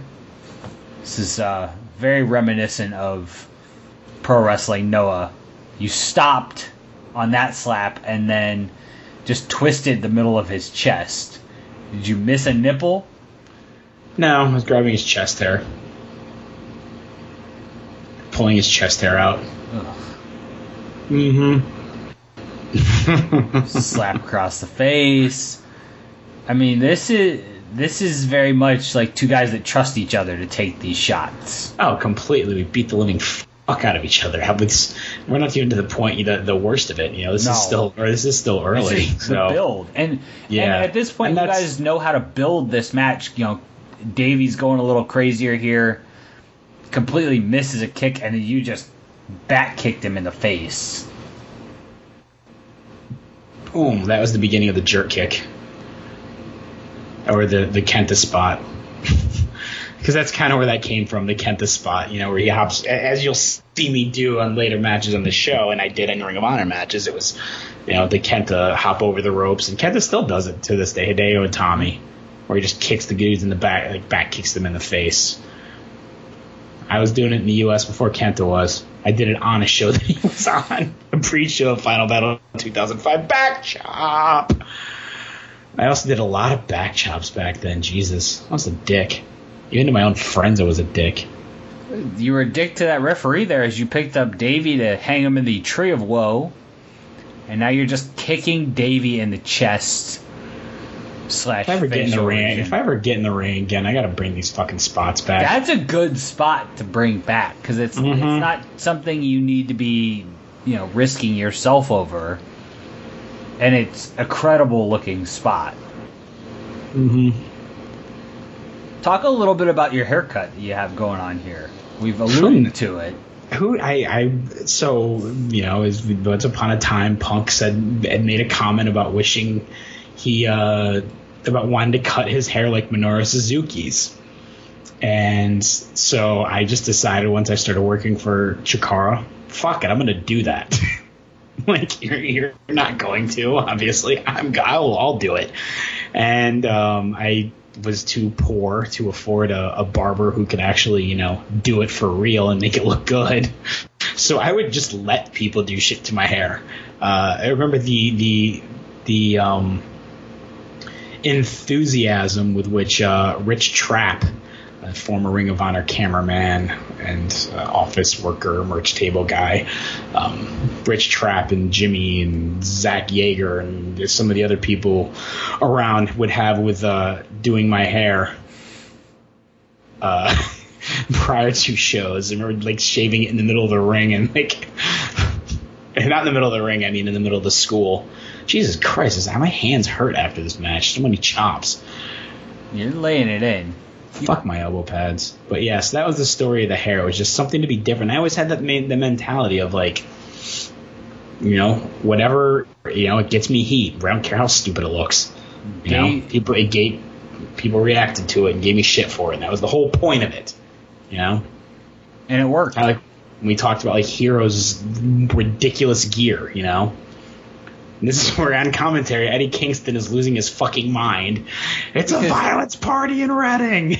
Davey is just lighting you up with kicks and slaps to the head, and now he's actually going up top. See, this is why I think that you needed the smaller ring in this building. Well, please, the ring we were used to training in, the school ring was the full-sized ring, and you stood on the top rope and you're hitting your head on the pylons in the ceiling. It was pretty difficult to ever try and practice anything off the top rope in the Ring of Honor school because of where it was. As evidence there of it looking like Davey was going to face plant off the top rope with his diving headbutt. Oh, and this was a smaller ring, too. The Ring of Honor school ring was an 18, and this was a 16, I'm pretty sure. Which I'd never been in a 16 until the first time I went to IWA and tried a drop kick and didn't realize that the ring was 2 feet shorter. And the drop kick looked like fucking dog shit. It's and right here, I'm staggered, and I popped Davey's eardrum. legit. Oh. And he double slaps. That was double slaps. But yeah, I popped his eardrum there. Oh, that's a miserable thing. Got back. He was like, "You son of a bitch." Did he use that language at Chikara? Well, to not in front of the fans. Oh. He's not Rhett Titus. Hey now. Hey, it's a story to be told later. Yeah. Oh, that was an awful kick. Some slaps and a kick. Seen this. There's the Busaiku knee kick. And Davey Andrews picks up the win. My co-host does the job. We were totally not influenced by Noah. Not at all. I didn't see anything from Kenta, Suwa, Marufuji.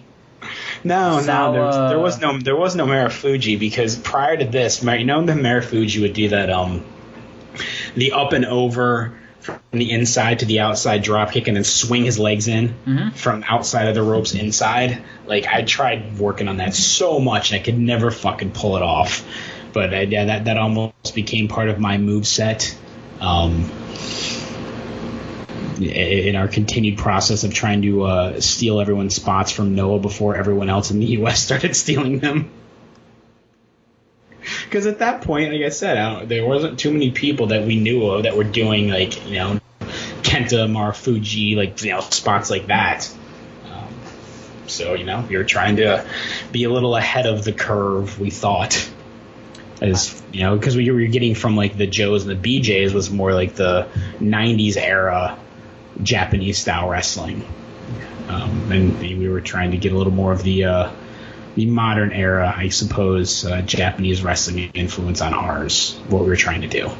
What'd you say to that fan there as you're walking out? Was it like flicked his hair? The dude with the Roderick Strong shirt on? Yeah. He was making fun of my hair, and I was just giving it back to him because his hair also looked fucking ridiculous. I think he had a haircut that looked like a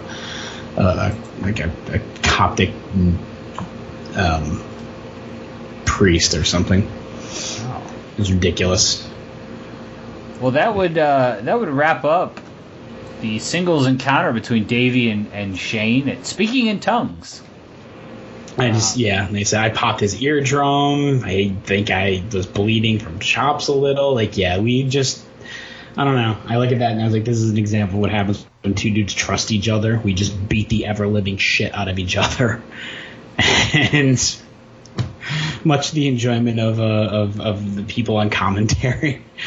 And I think much to the confusion of some of the fans, because that didn't happen in Chikara. No, it was... we were not playing to our audience at all. We were doing what we wanted to do, and we were not playing to, I think, audience expectations, whether or not that was good or bad. I have no idea. It's for others to judge. I'm almost convinced it was as if, they didn't know what to do. They didn't know how to react. Yeah. The next match would occur 2 nights later. Was April 16th, 2005 an ROH show of some sort? No, it was just I don't think so. April of 2005 would have been Super Juniors. That was April 2nd, so April 16th was a Ring of Honor show. That was Stalemate. Okay. So you had to drive up to Boston. Well, regardless, they didn't. The second night, around April 16th, also would have been. That was when Franco and Turner wrestled each other. Okay. They wouldn't book me and Dave. They didn't book any of us all 3 nights when they would do their little triple shot weekends. It was always, we would get booked on the first night and then the Pittston show. It was very rare that we were booked 2 nights. That I don't think it ever happened that the 2 of us were booked all 3 nights. And for the most part, me and Davey, aside from the May shows where Davey was booked on a Friday and me on a Saturday, we were usually both booked on the same day. Interesting. I wonder what the strategery was for that from Quack. Well, I think I don't know. I don't know if it had to do with availability of anybody. At the time it was whatever. I was It's that time of life. It was kind of like whenever a show was, I would try to make myself available until it became impossible to make myself available after the July shows. Through the end of after the July show, through the end of our stint here, But we wouldn't have been booked on the April 16th show anyway, whether without a Ring of Honor show. Right. So up next, April 17th, it's Sweet and Sour International, which was Crossbones, Mano Metallico, and Rorschach. Yeah. I know it's a character from. Rorschach's a character from Watchmen, but it's also a thing. A Rorschach test is an actual thing. You put an image on a piece of paper. It's like an inkblot test. Yeah, just so, and we're missing the another Sweet and Sour International member in Sharecropper. Yes. Just what a weird thing to look at what Sweet and Sour International was made of versus Sweet and Sour Inc. And for this very night, 5 years later. This very night, you're part of Sweet and Sour International, as you would team with those three gentlemen. Mm-hmm. Well, I guess two gentlemen and then a DJ Hyde. Yeah. And, I think Davey wrestled Akuma this night. That's why we weren't teaming together. Boy, I bet that was like looking into a mirror. That was some stiffness. And then you guys would defeat the New Jersey Independent All-Stars, Danny Rage, JC Ryder, who we talked about earlier, and Night Eye for the Pirate Guy, Jolly Roger and Lance Steele. J-Ro.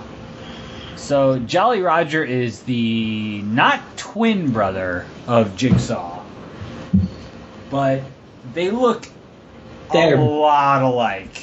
Yeah, I don't know what the difference is age-wise, but yeah. Very, very similar. And which Lance Steele was this? Do we know? I know.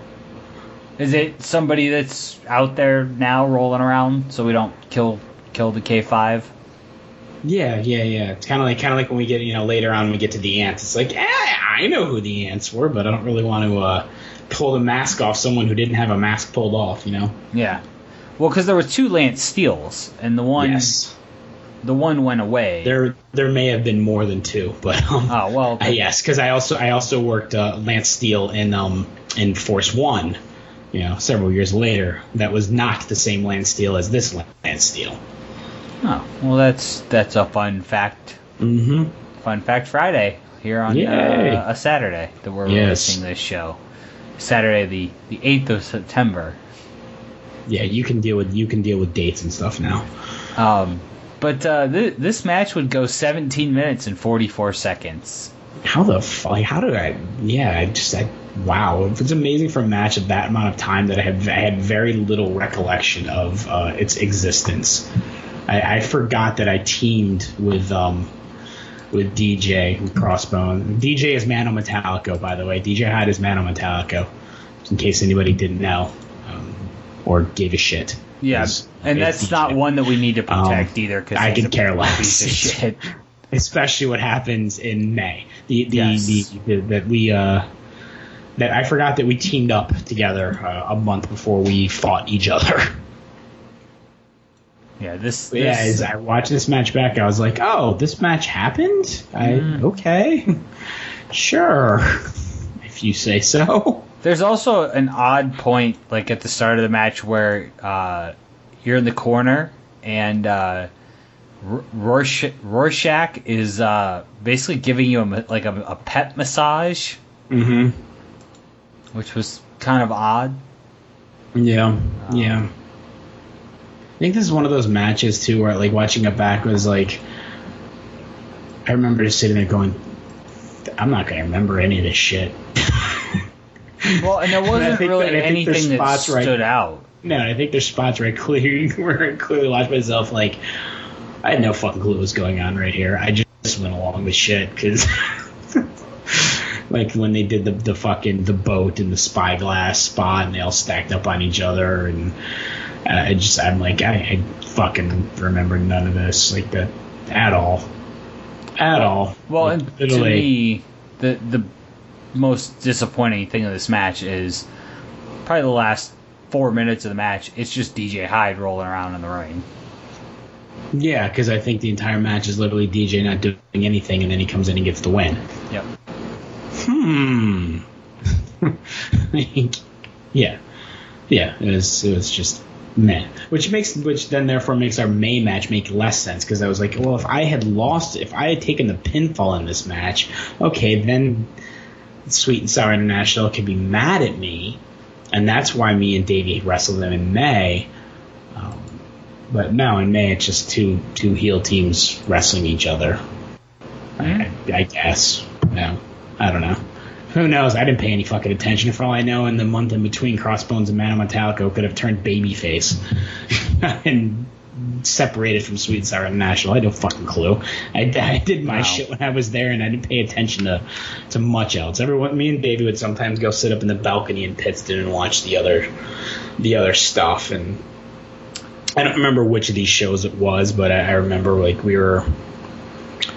It was after Hero turned on Quack, and they've been building up to this, and we're thinking like, oh, we're gonna get some like awesome like blood feud type match, and not bloody, no one's getting fucking collar in Chikara unless we make it happen, that we being Davey or myself, and it's hard way. That comes up. But thinking, we're getting, like, they're finally getting in the ring together, one-on-one match, and me and Dave actually were sitting upstairs, like, kind of interested in what they were going to do, and then they opened with a bunch of fucking arm drags, and we were like, oh, we lost interest, because, because that's what it was. It was like we were expecting fucking, like a fight between the two, and we wanted to see what that would look like because of how it had been built up. Like, you just stab your fucking super friend in the back, and I remember sitting up in the balcony in Pittston just being like, well, that was not what we expected to happen at all, and I don't have any interest anymore. I don't know if it was this show or it was either it had to have been this show. It was either this show or the June show, because the May show in Pittston. When we get to that, we'll explain why I probably wouldn't have any fucking recollection of watching a match or not that night when we get there. But this match itself, the only other thing that really stood out to me was the building setup is completely different. You're not looking at the empty rows of chairs on the stage from the ringside cam. Your hard camera's in a different spot. It was basically set up in the complete opposite direction. So, a positive change in the Chikara universe here. But you guys would pick up the win. Optimal performance starts with sleep. This is why you need Linebacker Mattress. Linebacker mattresses are specially designed and built for people with active lifestyles. If you put a greater demand on your body demands a greater quality of sleep. Working with professional football players Bobby Wagner and Doug Baldwin and sleep study expert Dr. Gregory Jantz, Linebacker Mattress has created a complete line of mattresses to meet the needs of those who require more from their body, like the men and women you hear us talk about every week on An Honorable Mention. The entire line offered by Linebacker Mattress is engineered to address the 4 primary points of mattress comfort: pressure relief, proper support, relief from excess heat, and relief from excess moisture. Linebacker Mattress is the only foam mattress that offers extra lumbar support, 2+ inches of Surine foam, STA Cool Gel, and the highest density memory foam available. Customers can buy with confidence knowing there's an 89-day rest test. If the mattress is not right, customers will receive a full refund, including the cost of shipping. So check out linebackermattress.com and shop at Linebacker Mattress today. linebackermattress.com. Well, we would head to what is actually match number 4 of the Round Robin Challenge with the Ring of Honor Wrestling students. But this is actually your second match in the Round Robin Challenge. You, of course, took the L to Davey Andrews. And now you and Matt Turner are going to get after it at Anniversario Orange from the 21st of May in 2005. And I'm going to see if I can pronounce this fine city in Pennsylvania, because it appears you're in a fire station. Yes. This is Emmaus, Pennsylvania? Emmaus. Emmaus. Oh. Mm-hmm. Emmaus, Pennsylvania. Emmaus, Pennsylvania. Yep. Right? Yep. Yeah. Down. This is a cute little building. Downstairs locker room. Hanging out in the back. I think I spent a lot of time in this talking to Niles Young, a.k.a. Sozio of CZW fame as well, because he was working these shows. A lot of times, I think some of them were like tag team with Corey Castle as the CKNY. But yeah, there was I recall having a lot of conversation with him at this show about that. Also, this is the event that this is one of the few times that Davey and I did not work the same day. This was a Saturday show. He worked the Friday show the night before in Reading against Anthony Franco. So this was one of the few shows that me and Davey were not on together. So Mary came with me to this show, and she had the pleasure of meeting DJ Hyde before the show started. And when I was discussing this with her the other day in prep for this, she was getting mad at herself because for the longest time, she's like, I used to be able to remember exactly what he said to me when you weren't around. She can't remember anymore. I mean, it's been 13 years. But he was definitely hitting on her that night. When I was not in the vicinity. But hey, that just goes with these slew of, douchebags in the wrestling business who have no problem hitting on your girlfriend or wife as soon as you walk away. I can talk about one of those when we talk about Final Battle 2007 weekend in New York, too. Just don't let me forget whenever we cover that shit. Your wife messaged me about that event the other day, but yeah, she asked if I had some fun that night. And yeah, and I knew you did. I just didn't tell her.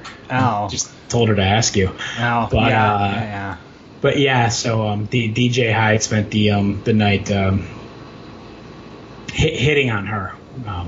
I guess as followed the next day he just chose to hit me. But talk about that in a minute. Yeah, we will. Fucking winner. Yeah, not too many people out there would raise their hands and say they're fans of one DJ Hyde. Come on, he's the kind of guy who books a girl so he can have an excuse to get in the ring with her and touch her. Yeah, and you know what? I think Mary made the right decision. She's the first lady of an honorable mention as opposed to being the first lady of Combat Zone Wrestling. So, she did good. But this night you would go 9 minutes and 18 seconds. That's 9 minutes and 18 seconds for you Howard Stern fans out there with Matt Turner. And I actually love the finish of this match. It's something I've never seen you do ever. And I don't think you ever did it again either, which is the best part. That was the beauty, as I've mentioned, many times so far. That was the beauty of me and Chikara. I just got to do whatever the fuck I wanted to do most of the time. I wasn't being agented for most of these matches. It was just this is your finish, this is how much time you have, and I probably stuck to my times most of it. It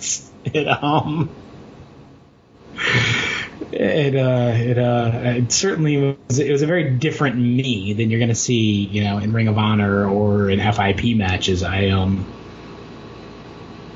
especially working, Davey and Franco and Turner. You can watch this match, those matches in particular back, and I'm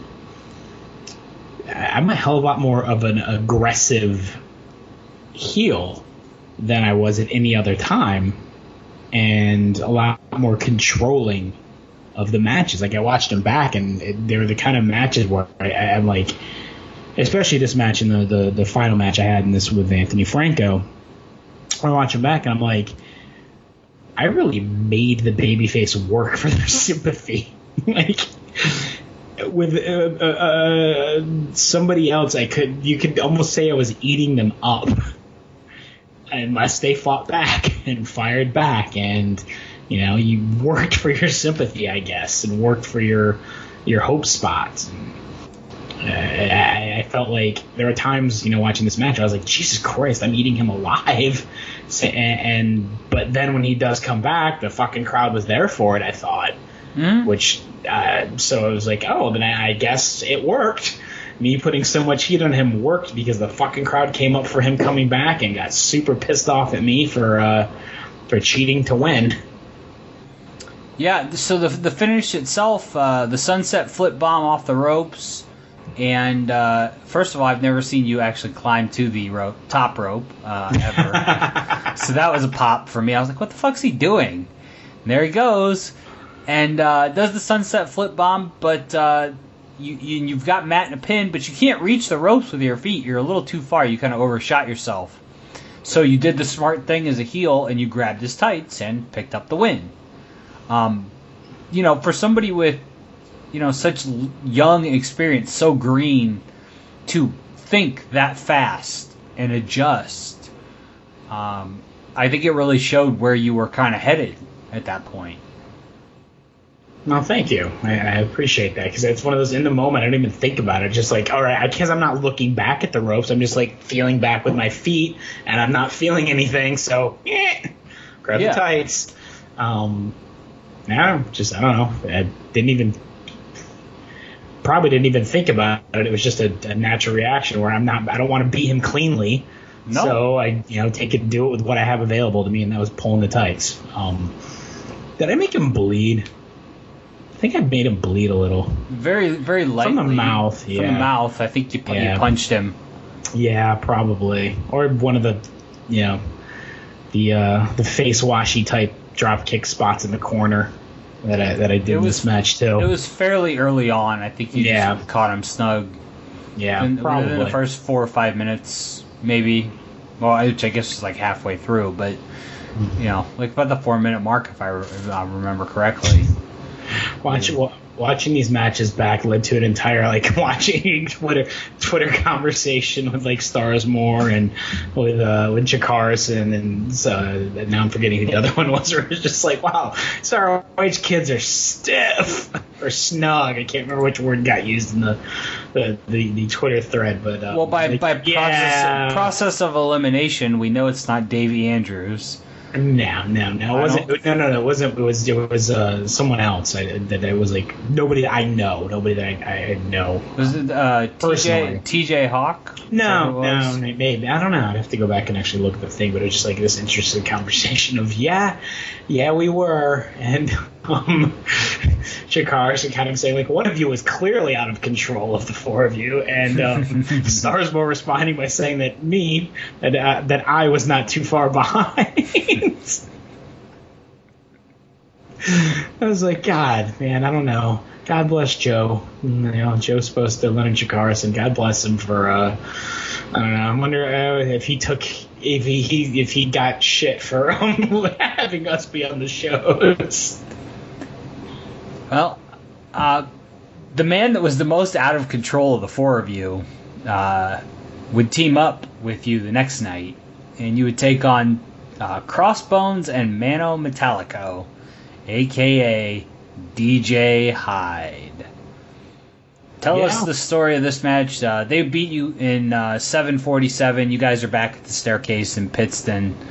So this was this was a show that Davey and I drove to separately, and I drove to alone. And that's an important part of the story of this day. So we have the match, whatever. And DJ's entire gimmick for Mano Metallico is that his hand was made of metal, and he didn't sell shit, which was his gimmick, whether he was DJ Hyde or Mano Metallico or any iteration. And so we're doing our wrestling thing, which is weird because we're both heels in this situation, but I guess, Davey and I are the more heel just because we're assholes. And I was a big proponent of back chops. The jerk Shane Hagadorn really likes doing back chops. Anytime I was like, well, you fed me your back. Chop. Back chops suck. They suck. They're awful. They suck. That's why I did them. And, but they can be done in a safe spot. There's no way. There's a back chop's not unsafe. It just stings like a motherfucker. It just that's what I'm saying. If you chop somebody in the shoulder blade, yeah, just they get a good noise and they're just really fucking irritating. But you do it in the center of the spine, you're gonna give somebody a spinal stenosis. Yeah. But so I don't know. Watched the match back. I'm like, were back chops the reason this happened, or was he just that fucking sloppy? I'm gonna go with just that fucking sloppy. Because, I go to Irish whip him into the corner, he reverses it, I go do an up and over, DJ turns around and gives me a rolling elbow right in the fucking temple. And suffice it to say, everything goes bluey. And as Davey called it, laughing as he says it, I did a bitch walk as my legs went very wobbly, and you can watch the fucking match and see that I'm very clearly out on my feet.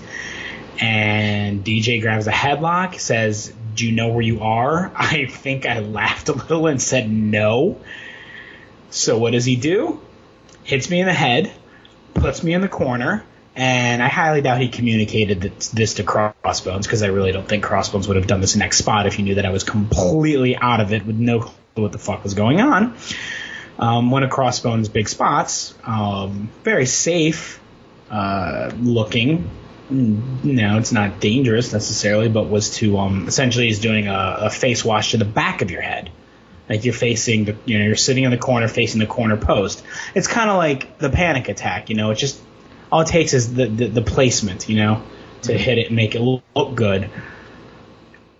And he did that to me, so of course, I'm still taking a little bit into the back of the head, and then it's just like I have no clue what's going on this entire match. It's very, very obvious that I'm just out, and yet shit just keeps getting done to me, and I literally, it's very in a similar fashion to well, not similar, because when I fractured my shoulder in Philly at Glory Banner 8.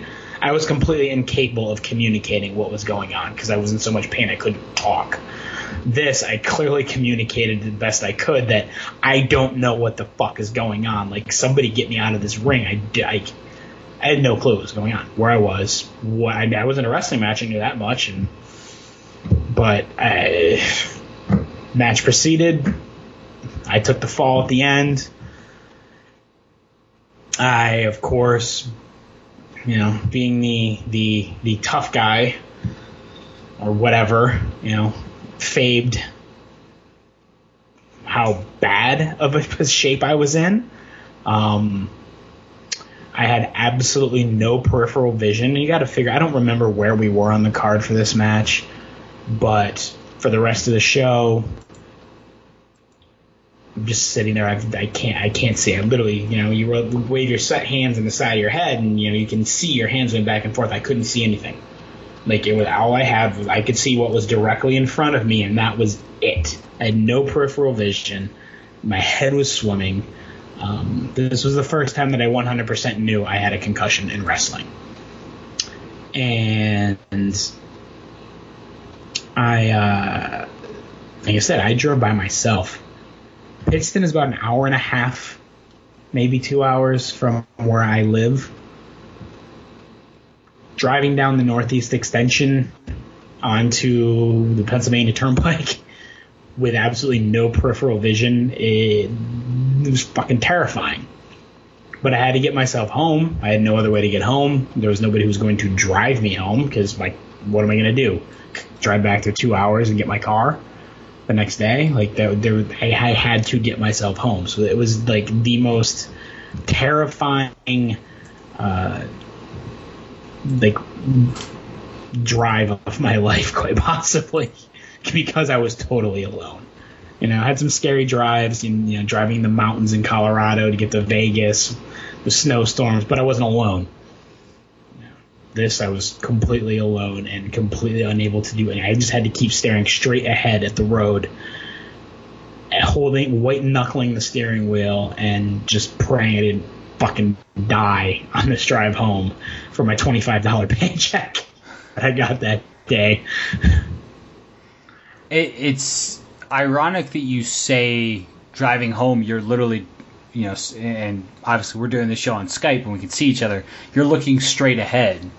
Last year I suffered a very serious concussion and was a couple inches away from breaking my neck.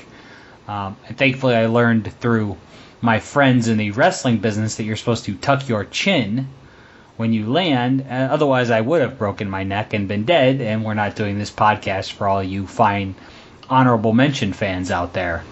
But when I stood up after falling down the stairs, I was moving a pinball machine. I stood up and I knew I had a concussion. I started sweating profusely immediately. Went to the hospital because the pinball machine landed on my hand and broke my finger. Oh, you haven't heard this story? No. Oh, I'll tell you the full extent of the story off the air because it's. What was the pinball machine? I couldn't even tell you. I'm just trying to think if it was worth it or not. No, I mean we hollowed out the machine. Gravity is what led me. No, but I mean if it was like the Terminator 2 Judgment Day pinball machine, that might have been worth your broken neck. No, it wasn't that okay. way. It was something that my buddy Dan Stevenson was repairing. If you need a pinball machine repaired, you can reach out to an honorable pod on Twitter, because I will connect you to my buddy Dan, and he is the man with pinball machine expertise. But I definitely had a concussion. I had to drive my car back home from my friend's house, and I just remember staring. It's a 10-minute drive that felt like it was 5 hours because all I could do was stare straight. I couldn't turn my head. Meanwhile, my finger is barely attached to my hand. I shattered my tip of my finger, 17 stitches, the whole deal, and I don't remember anything. All of this is all secondhand information, but I know when I got home, I don't remember going up the stairs. I don't remember anything for like 3 or 4 days afterwards. And yeah, that's bad. So at least I remembered everything. Like the first concussion I ever got, I don't remember shit. It's like blackout, spotty when I was like 13 years old. But yeah, how many are you on? I've only ever been diagnosed once. And that was when I was 13 years old. Undiagnosed, how many? Fuck if I know. I had 2 within 2 weeks because this happened, and then 2 weeks later was the Ring of Honor New Frontier show, at which me and Davey and the Blue Curtain, the masked Buffalo superstar, aka HC Logue, wrestled a 3-way. And after we eliminated Loke from the match, and then me and Davey had a little segment that was too, I don't know, didn't work. Just say it didn't work. What we were trying to do didn't work. But one of the spots, Davey would do this like sliding knee. You'd be on all fours, and he would just kind of like slide. And it's almost like doing a shoot in amateur wrestling. It's the same motions when you're like shooting for somebody's leg, and you're kind of like dragging your left knee. He would drag his left knee, and it was completely safe. It's one thing I'll tell people. As snug as we always looked working each other, like there's no, aside from like the one time when I popped his eardrum on accident, he did it to me too. Like we're very safe with each other. We were just violent with each other. So he does that sliding knee to me, and this is one of the things that made me realize how the effects of a concussion linger. This is 2 weeks later. He barely touched me. I still white flashed from that knee. And I wasn't anywhere near as bad. I didn't have the blind peripherals or anything like that, but it was still like I was still soft-headed, and didn't even realize it. I think like I woke up the day after the match, the tag match, and felt relatively normal. A little off because I did have to go to work the next day, and I remember still being like a little off on the drive to work and just feeling like a little like I was slow and like I was like swimming almost. But within a couple of days I felt like 100%, and then this happened 2 weeks later, and it was just like, holy fuck. That only happened because I was still so soft from the tag match. That slightly glancing blow made me see stars again. So I have no idea, but there's two in the span of 2 weeks right there. Yeah, it's risky business, and it's not fun. No, I know I got one unintentionally. I'm sure I got one from when me Matt Turner and Pelly did the spot at the CZW show, and Hero gave me a Pierce's jumping pile driver, and my grip slipped. It had nothing to do with Hero. It was just simply I went to plant my hands, and my hand slipped, and when he dropped me, my head was – I wasn't, Austin Owen Hart level of my head sticking out, but, I slipped, and whoosh, white flash, and it was one of those moments. Was it on his shiny pants? I mean, it was. Leather pants? Yeah, it was, definitely on the pants. I slipped. My hand slipped. I said it wasn't a matter of him unsafe at all. I don't even think I ever told Hero this. It was just my grip slipped, and I got a little spiked, and we got carried out of the building, and I remember getting carried out of the building thinking, thank God we're being carried because I can't feel my fingers right now. Like, I didn't know if I could have walked. Obviously, the power bomb from Captain Safety. Another one, which was a suit. This night I mentioned this before, was just that high. I took a high bump on a suplex from Captain Safety. That gave me one. And then who knows how many little micro concussions have happened over the years just from bumping. Just taking that first bump and you don't really learn how to tuck your head. Your head smacks against the fucking canvas because you haven't quite figured it out yet, and that's a little one. That happens. It's a scary situation, and I as a football player, just general. I mean, I think I had my first one when I was 12 or 13 or 14, something like that. A shell fell on my head. Jesus, I didn't even think about soccer in high school. Yeah. I can count 2 there. I had 3 in the span of a year, and I probably had another 2 that I kind of didn't tell anybody about. Aside from Mary, I don't know if I ever told anybody about the Chikara one. Not in the moment. I know I did down the line, but not like that day, or even I may have even downplayed it to Mary how I was feeling, just so she didn't like freak out that I was driving home. And that's my big thing, is that I just didn't say anything to people. I had one really bad one playing football. Kid that eventually would go on to play Division I football. We were just talking about him before we started taping. Kid named Nick Smith. He played at Michigan State. Came off the edge and hit me, and I definitely remember the little birds flying around my head as I'm laying on the ground, and my Coach Appling, is screaming, "Schwartz, get up, come on, you can do it." And I got to my feet, and I continued going through the motions, and then went and puked on the sideline and got back in there. I wouldn't be surprised if either myself or Franco got one from this next match. Yeah, so let's talk about Round Robin Challenge match number 6, where you and Anthony Franco beat the living piss out of each other. He would defeat you in a solid 8 minutes at Planet of the Grapes, my all-time favorite Chikara show name, back at the Staircase. And this is the day after Punk won the Ring of Honor World title. Yeah, this was the day after Death Before Dishonor 3. As we, Evan Starsmore mentioned, when he went to the wrong last show, he was in town, so he actually worked a opening match, I think, of the night against Lance Steele that day. One of the Lance Steels. Yeah, against the Lance Steele, I do believe. And then, I wrestled this one against Franco and whatever. It's just funny, on all of these matches you hear Bryce Rensburg and whoever else is doing commentary just talk about they have no clue how the scoring system works for this or anything. It's just here's these guys having matches. Yeah, we'll figure it out. Like we'll figure it out at the end. The Field of Honor. Yeah, if you will. Yeah, in Chikara. Couple highlights for me in this match. You would drop kick Anthony Franco on the side of the head fairly early on. And for those that have never seen Anthony Franco before, very thinly built young man. If he turned sideways, he might disappear. I wasn't that thin. This may be an instance where I could say that camera took off pounds.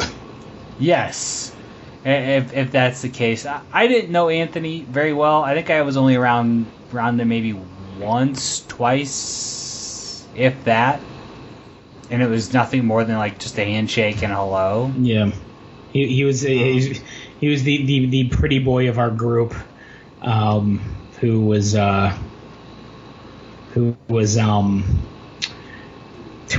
thought we kind of in our fantasy booking of ourselves before we ever officially when we were nowhere near ready, it's like he's like, I'd be a perfect fit for Special K in terms of his visual presentation. Yes. I mean, and you could look at him and Deranged next to each other and be like, I could see a family resemblance there. He's not the Jody Fleisch of 2018, but the Jody Fleisch of 2002. In terms of a physical build, yeah, very similar. Minus the sick of it all tattoo that he had, yeah. And trash bag pants. No. Franco had the sick of it all tattoo. And Jody had the trash bag pants. Yes. But yeah, he was one of the four of us that lived together at the beginning, and he was the one that was from like the East Stroudsburg area of Pennsylvania, not too far from where these shows were taking place, and would lose I shouldn't say lose touch, I should say I cut off all contact with him after Evan Starsmore got hurt down in Florida, and made the phone call to tell him what had happened, and we just kind of got like all right, yeah, well, just let me know if anything changes. Complete lack of concern or care, and both me and Mary were like, all right, fuck that dude. Done. It was that. So cut off all contact. Matt Turner did tell me he ran into him. He saw him recently at one of the shows that Matt Turner worked, and he saw him, and he's a family man now, kids and wife and all that stuff. So, but he was not long for wrestling after this. I don't think he hung in for too much longer after the Chikara run. No, I don't remember seeing him at all much after this. You would headbutt him, which has him bleeding from the fork. No. He headbutted me and split himself open. Yes. There's a whole story to that, too. Well, let's have it. That's what the podcast as is we for. mentioned before, Franco and Turner wrestled Necro and Pondo in the first round of the Tag Grand Prix that kicked off our Chikara run. And so, we made started because me and Davey were assholes. We started making the suggestions to Franco that he should really do headbutts like Necro. Like, you learn something from being in these, fighting these guys, and you should do headbutts like Necro did. And he did. And he headbutted the fucking shit out of me. And split himself open in the process. So now for the second time in our tenure of Chikara, 3 months in at this point, we're the second time that a match I've been involved in has blood in it.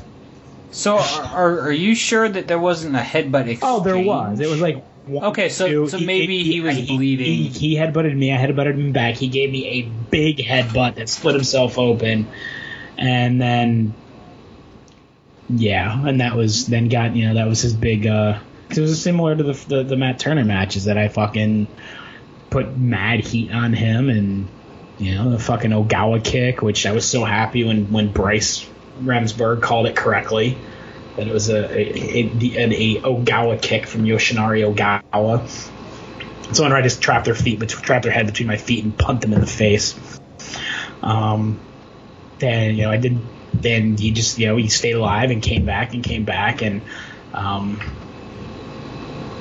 I mean, it's some really weak fight. I don't know, some really weak fucking offense from on his part. Watching this back. Comparing strikes between the two of us, we're like, not close. I'm putting it in safely and snugly, and he's just there. But now we got the big comeback, covered in fucking blood. So maybe like a really cool visual, I thought, for camera, that they got split open hard way, and then comes back, wins the match. So when he wins and goes on to advance to to have the right to lose in the first round of the Young Lions Cup. It was a nice visual, and I thought he got the nice crowd behind him for it.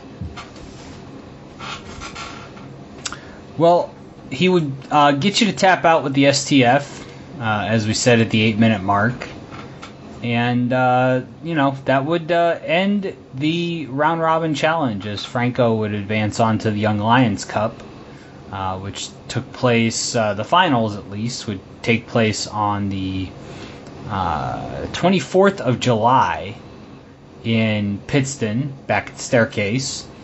And this is an important night for a couple of reasons.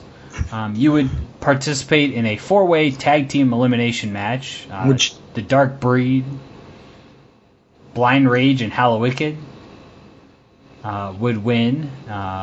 They would defeat you and Davey, Discount Tiger and Retail Dragon, and Darren Corbin and Ryan Cruz, who was previously seen as version 2.0 on this here Chikara retrospective. And this show was appropriately titled The Grapes of Wrath. Notice a theme. Young Lions Cup 3, Grapes of Wrath. Yeah. How many grapes puns can we come up with? Yeah, it's like the theme for many a show at the time.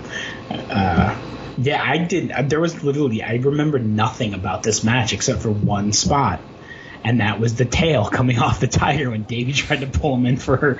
Like, that's all I remembered about this entire match. I had no recollection of a single thing that happened in this match.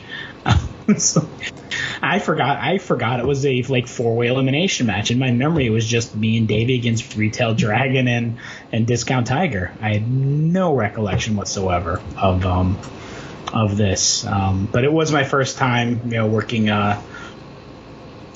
Lucky, who was Lucky 13, who was part of the Nation of Intoxication in CZW. He was Retail Dragon in this instance, and I only divulge the information of the man under the mask because it's public record on the internet. If you notice, if it's not public record on the internet, then I will respect the mask. Yes, I won't. I don't care. I know you don't. They're not in Chikara anymore. These characters don't exist. Quite frankly, until I saw this match, I didn't know there was a Discount Tiger. I thought it was a Discount Dragon. I don't know if Discount Tiger, who knows if he ever had another match again after this, but I mean, it was Orange Cassidy. Like, it was awesome. Orange Cassidy's always awesome. Yes. Oh my God, I watched him on Joey Janela's Lost in New York. Fans out there, if you have Fight TV, Fight.tv, go check that out. Highly encourage everybody to go support Joey Janela and all of his various projects. But that was a lot of fun, the ladder match he was in. But the spot you talked about with Davey, the Discount Tiger would look to attempt a dive, and Davey would just grab him by his tail, rips the tail off, and then he puts him in a Dragon Sleeper, and the Discount Tiger would tap out That would come about 8 minutes into the match. Stretch Plum. For the Stretch Plum? Yeah. I have it as a Dragon I thought it was a Sleeper. Stretch Plum. Because that was his go-to finish. But he liked to call his Stretch Plum SIDS. As in sudden infant death. As in, no, he said he liked to call it. He called it SIDS, as in super intense death stretch. Yeah, we can. God, and I had. Oh yeah, so the nickname. Come back to us, Davey Andrews, please. The nickname we came up with for when I started doing the reverse headlock takeover, the captain's hook, as you know, when Spanko and Kender started using it, we called it the counter, underhook, neutralizing takeover. If you're a Howard Stern fan, that would be cunt. Eric Santamaria will appreciate that one. So that's a shout out to Ronnie the limo driver. Yeah. So we come up with funny, silly, stupid acronyms for things. That's hilarious. Yeah. I did not know that. But a couple of things I noted. There's a fan heckling Davey Andrews before the match, and Davey was doing something as the match started, and the same fan is just riding Davey the whole match. And the fan says to him, "Why don't you shoot him with a gun?" And Davey responds with, "I would." There's some good. There are lots of the staircase had. There was lots of fan interaction for the fans that were there. You know, it's such a unique setup. The way that building, was displayed, that you could literally kind of sit above the ring. And look down, and Davey's just looking up at this guy, just being like, "I would." Well, on the stage, and then you had the upstairs balcony area too, which I'll make mention of it in a second. But yeah, there was. God, man, it was just, even watching this match back, I was like, "Fuck, this was a 4-way tag. This was elimination. I don't remember shit except for that spot with the Tiger. None of this rang a bell at all." At all. The only thing I remembered about this night was the Tiger Tail and what happened later. Well, there's one more thing that we'll talk about from this match before we talk about the beatdown. Larry Sweeney on commentary for this match made it so worthwhile. And he says such a great line, and it kind of makes you think and kind of gets you a little bit emotional about it. He says, you were doing something nefarious in the ring, cheating your way to a hold or something, and he says, "Why don't you show this to your kid, you jerk?" Nice. And I thought, down the road when Nathan gets a little older and you tell him about Alex, he can watch this match and forecast into the future. What's funny about that is you got to figure that Sweeney was a heel himself, and apparently I was too evil even for his. Yeah. I was too evil for everyone but Kingston, I guess.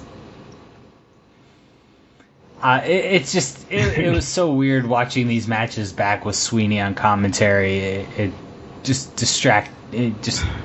It almost takes away from the match itself because you're so attracted to his voice, and it's somebody with that kind of legacy to be able to go back on like a Chikaratopia or Honor Club if they have anything up, or High Spots, or any of the streaming services or the DVDs you have, to be able to hear him still. Yeah. That was one of the the fun things of Chikara now, to go back and look at it, not just his presence, but the fact that you had a rotating cast of commentators. So you had all sorts of different people pitching in their 2 cents. With in essence, though, nobody's telling a story. Like, there's not a person telling the story of the match. Oh. There's just people sitting around doing literally like almost a mystery science theater of the match that they're watching. And inside jokes. Exactly. That inside nobody jokes. Would get. You got like Kingston, but Kingston, Sweeney, Bryce, Ultramantis Black sits in on commentary. At one point on one of these shows, Mickey Knuckles is on commentary for a minute. Like, you just get such a random fucking assortment of people who just drop in on the commentary booth. I don't know why I didn't just do it myself one time. Yeah, that would have been fun. And you actually did do a good job as a heel commentator, as we talked about on Buffalo Stampede 2, available in the archives. Woo! There's a good archive pull. It's 5 points. But later in the night, you and Davey would showcase yourselves in a different way in Chikara. Well, there was one thing. Thing we forgot to mention is that accompanying me and Davey out to the ring in that tag match was a one Antonio Blanca, who his class of Antonio, the Dempseys, Smash Bradley, Bobby Dempsey, and Pelly had just had their first match the day before at the homecoming. Which, yes, we know you weren't at because you got the Iggy. Daniel said, "I'm going an hour." You've never done that before. That's what he said. That's what he told me. Yeah. Well, listen, but I'm more of a 90-minute man as opposed to a 60-minute. All right, man. All right there. You're out there in listener land. Right there. That's not very Chikara. No, well, we've really deviated from the Chikara ethnic cleansing that we've seen here. Ethnic cleansing? What? Yeah, they want us to all be like we're 8 years old. No, it's a family-friendly atmosphere. Comic book come to life. It's a different take on wrestling. I've seen the Watchmen. That the Watchmen is not comic family friendly. No, the Watchmen. There's an argument to be made by some people that the Watchmen ruined comic books in a lot of ways. So great movie. Said some, and it's going to be an HBO series. Yeah, it's going to be really awesome. Yeah, you should actually read the comic book. Never. That's a whole nother podcast that you could participate in. Sure, I could have that conversation with Chikara and Matt Turner, though. Yeah. Anyway, I'd listen. So I might learn we something. brought him with us, and it kind of set the tone for where we're going. Because if you're gonna act like thugs, why not recruit a Puerto Rican to come help you? So now, I don't know if that was our logic there or not. So we got the white kid, the Mexican, and the Puerto Rican.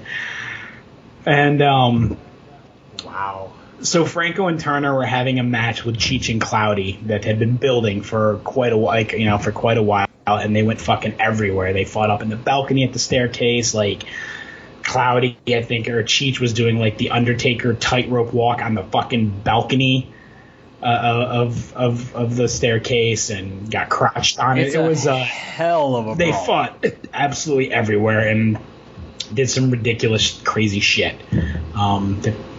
Franco and Turner get the win with the spiked tombstone, I think it was. Yeah, spiked tombstone.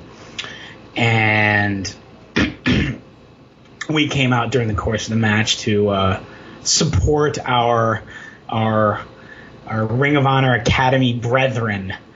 And Cheech and Cloudy jump them after the match is over. We fight Cheech and Cloudy off, and then beat the ever-loving shit out of Franco and Turner, whilst fending off anyone who came in to attempt to break this up, and got color again when Davey used his belt. It was a Hot Topic belt that had the little spikes on there. He punched Franco in the head with it and split him open, and it was a very violent thing to watch back. The camera does not get everything, because I'm pretty confident there was one spot in there where I was literally stomping on Matt Turner's head directly in front of his baby, who at that point was a year old. Like literally just beating the shit out of him in front of his family. It was quite a violent spectacle for Chikara. And what was, God bless, Joe in this case again, God bless Chikara, because I pretty distinctly remember us saying like, this is going to be crazy. And him saying, I'll take the heat. if anything happens, I'll take the heat. Like, we're trying to tell a story here of some sort, and I don't know if he got any heat. I do know that I think there was more anger over the language that we used than anything else, is what got back to me, because we did not hold our tongues during the midst of this, as opposed to most of the time, it was frick instead of fuck and crap instead of shit, and very, very carefully, watched our language during the course of matches and everything. But during this, there was no care. It was just craziness. And I think Dave may have thrown a gallon of water at some point in this, and I don't remember how far the camera followed us out.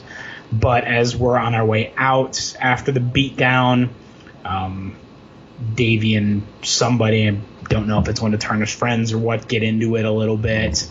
As we're going through the lobby, we try to rip the Chikara banner that was on the table where people would be, giving their tickets and walking in through the front door, because we got paid in advance. Davey's girlfriend Marie and Starsmore were in the car outside waiting for us, if I recall correctly, and we went straight out the front door, got in our cars, and left, and weren't seen Chikara again for 4 months. Yes, you would be serving a suspension. Well, it didn't. I don't think it didn't start as a suspension. There's the thing, like, nothing ever was said to us. Like, Joe, I remember, like, we called him, like, make sure was everything okay, everything cool, like, blah, blah, blah, and we got that everything was fine, the language things a little bit, but, whatever, like, that was what we were going for, a little bit of that unpredictable chaos reality-ish, introduced into the Chikara world. That's kind of what we were aiming for, and it just so happened that the August date was, I believe, the same weekend as Punk's last show. The September date was in direct conflict with, I want to say, Glory by Honor, when Brian came back and won the belt. Long Island, like the 17th. Yeah, I want to say it was in conflict with that. And then I think October was no conflict. It just, at that point, we were suspended. So we did not come back until the November show that was at the arena, and to have our blow off with Franco and Turner. Yeah, so this is I believe Chikara's debut in the arena. I think it was either their debut or their second. Yeah, it was either the debut or the second time. I don't recall. I was not there the first time. If there was a first time, it was in those months that we were not on shows. Was this the first time you had wrestled in the arena? I don't know. I have to remember when IWA's show was. I don't. It was not. It was not. It was no. When I wrestled, the IWA Mid-South show was the first time. That was before. Davey was done 4 months after. Davey was done in December of 2005. So, right. This would have been like the second time, I guess, I wrestled in the arena. Just before and we not my get first into time. matches. My first time there was doing camera work for a World 1 show, which I talked about before, where D got knocked out. Yeah, not good. But wouldn't be the first or the last time he was knocked out either. In more ways than one. But just some initial thoughts on working in the arena. Did it mean anything at all, or was it just another booking? I think what my I don't know. I guess my personality is I'm not somebody who's starstruck or in awe of things like that. Like, to me, I didn't grow up on ECW. I didn't find it until the end. I think my first impression of the arena was I was amazed at how well they did with such a piece of shit building. At this point it was slowly improving because Roger Artini was slowly making it look better. And it didn't look, when I first walked in there in 2004, it didn't look the same as it did, in 1996. And so he was in the process of doing slow renovations to the building. And I was still, even at the time, I was still like, wow, this is not what I expected. Because ECW did a great job of making that building look bigger than it is, especially at that time. And now, from the pictures I've seen of what it looks like now, it looks fucking amazing. And anything I've seen from there, recently, since Roger went back into the building after the Evolve CZW weekend closed the building a few years ago. But at the time, I don't know, just it was even the same with going to the Manhattan Center the first time. But it's pretty fucking cool to be in here. But I wasn't somebody who was like, oh my god, it's a Manhattan Center. Oh, I can't believe we're here. It's the same way when it came to meeting people, like anyone of note. When I met Bret Hart for the first time, or when I met Flair, or anyone else, it was just like, hi, nice to meet you. Like, cool. You're a person. You're a dude. This is a building. The only thing I think that ever would have, I don't know, the only building I can think of that ever would have given me that feeling is if I would have got to wrestle in the Garden. I've never even been to a wrestling show at the Garden yet. That's on my bucket list. Well, April 6th.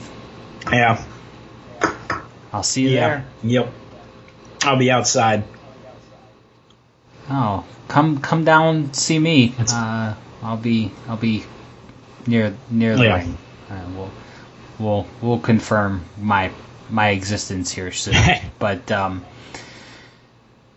we would be in the arena. I will say this: the first time I went to the arena, I was kind of nostalgic about it, just because I thought of the history behind the building. I remember going to Center Stage for the first time. That was really the one that made me super excited. And I was like, I couldn't wait to get inside. I was like running to the building. Like, Kerry took me on a little tour around the place, and he's like, isn't this awesome? I go, this is the most amazing thing. This is cooler than the Manhattan Center. And then he just kind of looked at me funny. I was just like, are you sure? And I go, oh yeah, this is way cooler. But at Running in the Red, name of the show, the arena, the New Alhambra Sports and Entertainment Center in Philly, also known as the ECW Arena. Also known as Viking Hall, also known as the ECW Arena. XPW tried to market as their territory. Whatever you want to call it. It's at the corner of Swanson and Rittner. Looks a lot nicer now than it did in 2006 or 2000 or 1995, whatever.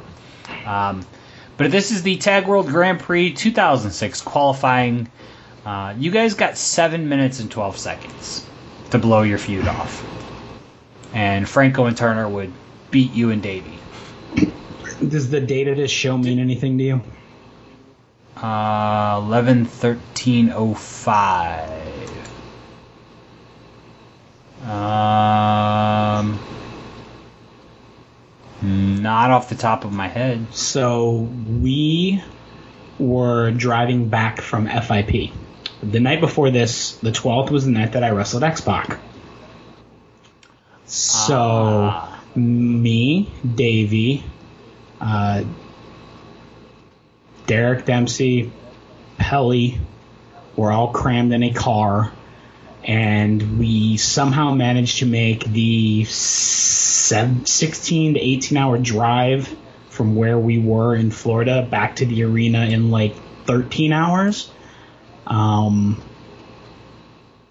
drove most of it. Derek almost killed us, having never driven in the city of Philadelphia before at that point. If you're driving down some of those roads around Swanson and Rittner, there's a lot of four-way stop signs, and apparently he's unable to know what a octagon-shaped red sign means, and just kept blowing them, and luckily we didn't die on the way there. God, I'd hate to see him in a round. Yeah. Well, he's from Jersey originally, so he's used to some fucked up driving situations. On the way there, Davey got a text from Punk.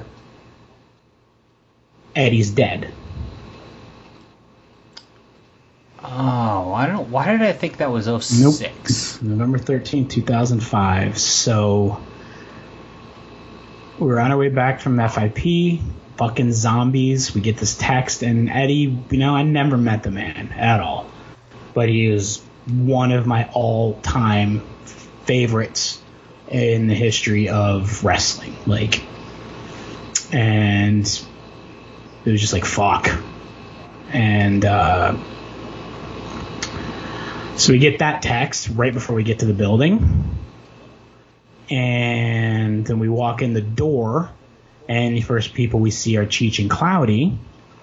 And one of them, I don't recall which, says to us, "So this is your last show, huh?" And we just look at each other like, well, that's fucking news to us. Nobody told us we were done. And nobody ever did. Nobody. I don't even think at the end of the night when we said our goodbyes, Quack even said to us, thanks for the service. I don't recall that at all. But given what we did that night, I wouldn't be surprised by that either. So we're sitting, literally me and Dave, we were sitting over on bleachers, and I don't remember if anybody stuck around to watch, because was Blanca there? I don't remember now. I don't remember if anybody stuck around for the show with us, or if we just got dropped off and whoever was in the car with us left. So we're sitting there on the bleachers, just kind of talking about what we want to do. And Davey had this idea. I wish I could remember the tag match, but it was a tag match in Noah that we watched. I feel like Kenta and Kenta Kobashi were a team in this match, and I can't remember who they were facing, but the gist of the match was one of the baby faces got taken out on the ramp and had to crawl the entire. This was the long ramp, and I want to say it was Kobashi who got taken out on the ramp and had to make the long crawl down the ramp back to the ring to make the comeback to save his partner. And most of the match was the babyface getting beat up by heels who thought, who were just taking advantage of the fact that the guy was on his own. They weren't really trying to win. They were just beating up their opponent. So this was his idea of doing that match with them. And neither of us very, very keen at the idea of taking the Spike Tombstone pile driver. And so having, a finish other than that. And so people keep coming up, people are coming up and saying hi to us or whatever, because we were just we were fucking miserable that day between, being told that he died and the drive back from Florida and all that shit. And so we're sitting on the bleachers, and somebody, couldn't remember who, I couldn't tell you who for life, and he comes up to say hi to us, and Davey just looks at him and goes, somebody says, how are you? And he just looks at me and goes, I'm fucking crazy. Now, the backstory to that is we get a story one day from Punk about one of the times that they did Darks or whatever. And I want to say this was Punk and Cabana both. And they're just making their highs around the locker room. And, Punk says hi to Benoit. And Benoit does the handshake. And then he goes and says hi to Colt or whatever. And he just looks at Colt and goes, I'm fucking crazy. Was his response to how are you? And I was like, well, yeah, you did end up being fucking crazy. That's now that I look at it. But at the time, in 2005, it was just a funny, it was funny. And well, thankfully, Davey Andrews did not do what the man we will not name. Yeah. So, but that was where that came from. But in the moment, it was just that perfectly summed up the mood we were in going into that fucking building. Between the drive, the Eddie thing, this is your last show thing. And then so we finally, this was one of the times that there was a very detailed write-up for what Quack wanted from this match. Turner and Franco to go over decisively with their finish, and it was more detailed than anything else that had been given to us in Chikara to that point. And we basically just said, fuck it, fuck that. We're having the match we want to have, and Franco and Turner agreed. Like we did the match, and I guess I don't know. We beat the shit out of Franco for the entire time. Turner made the long crawl. When he finally did get to the ring to come back, the crowd came up for it, and some of the spots are made a little bit funny because size of the ring or the guardrails or whatever. Like Davey tries to powerbomb Franco at the guardrail, but it doesn't really quite look so devastating because the guardrail is the same height as Davey, so it's not like Davey's a tall guy doing a powerbomb, but.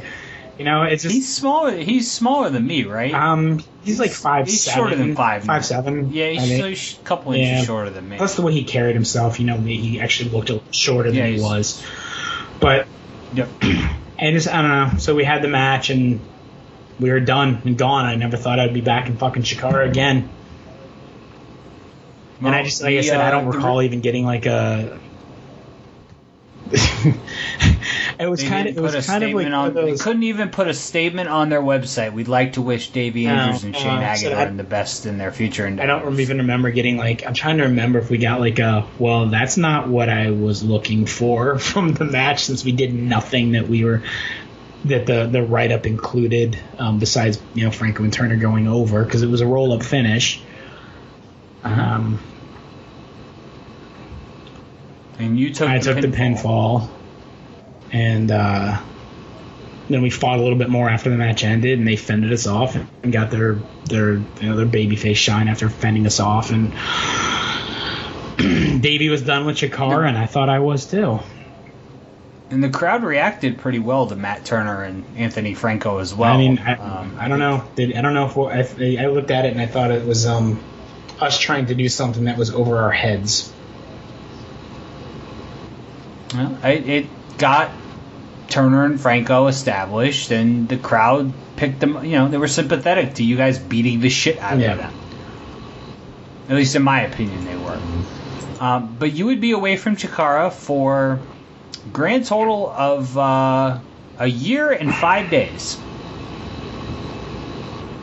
And you would make your much awaited return to Hellertown, Pennsylvania, at the American Legion Hall for Chikara's Talent Borrows and Genius Steals event in 6-man tag action, where you and Rhett Titus and Pele Primo would team up, and you would take on the colony of Fire Ant, Soldier Ant, and Worker Ant.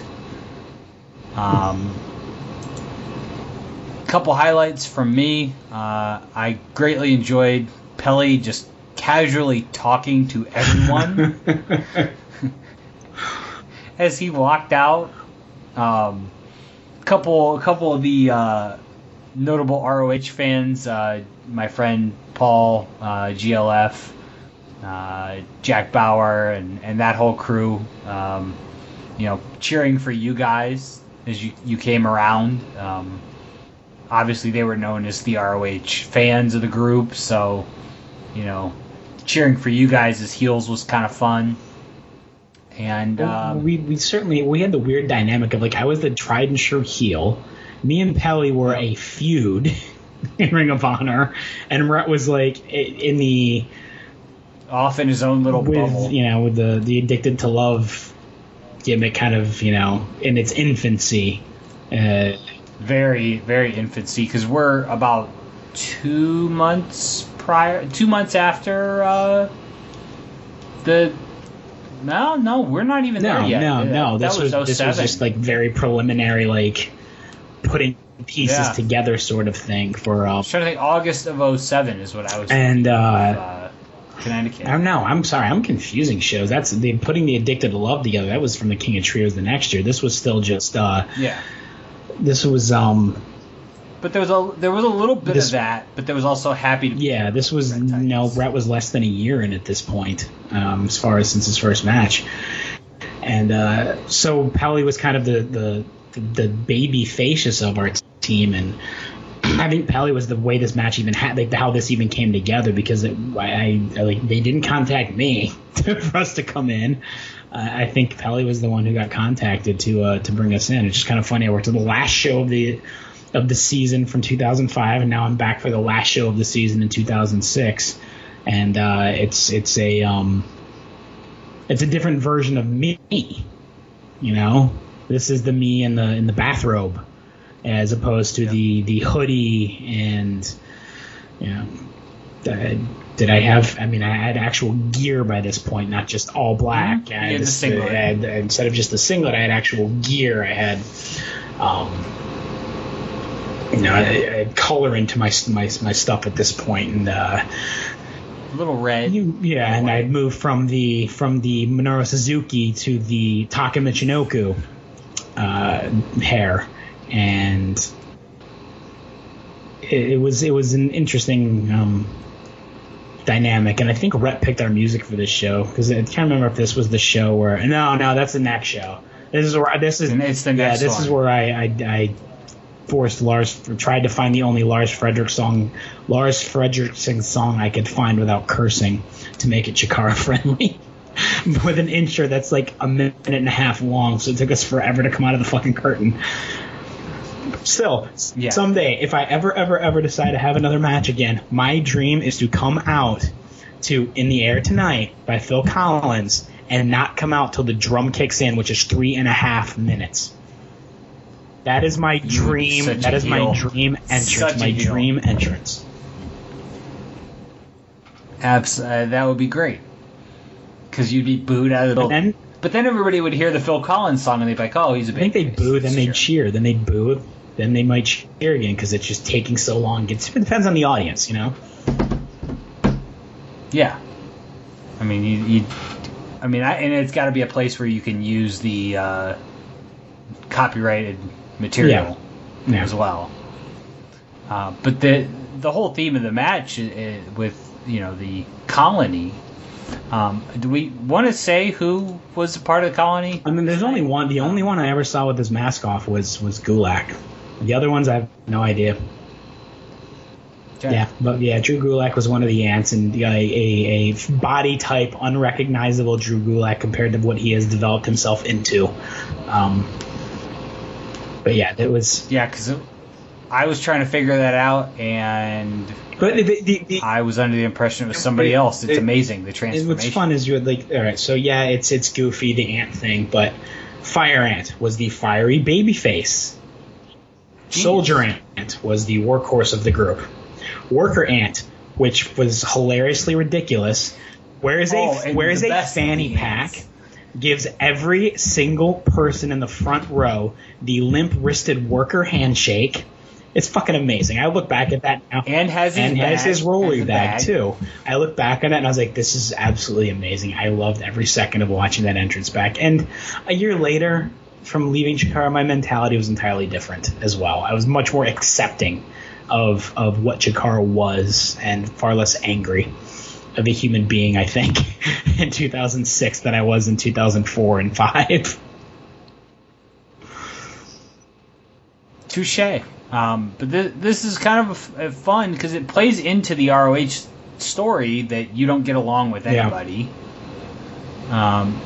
And Pelly is trying to showcase himself, and Rhett's just doing what Rhett does, doing the big drop kick. He does the kind of the jet ski leg drop type of deal, dropping a motherfucker in the middle of the ring, to which you can hear the crowd go because it's Chikara. Yeah, there's this awkward moment in the match where, like, him and I don't remember which ant kind of, like, staring at each other, and Red just goes, come on, motherfucker!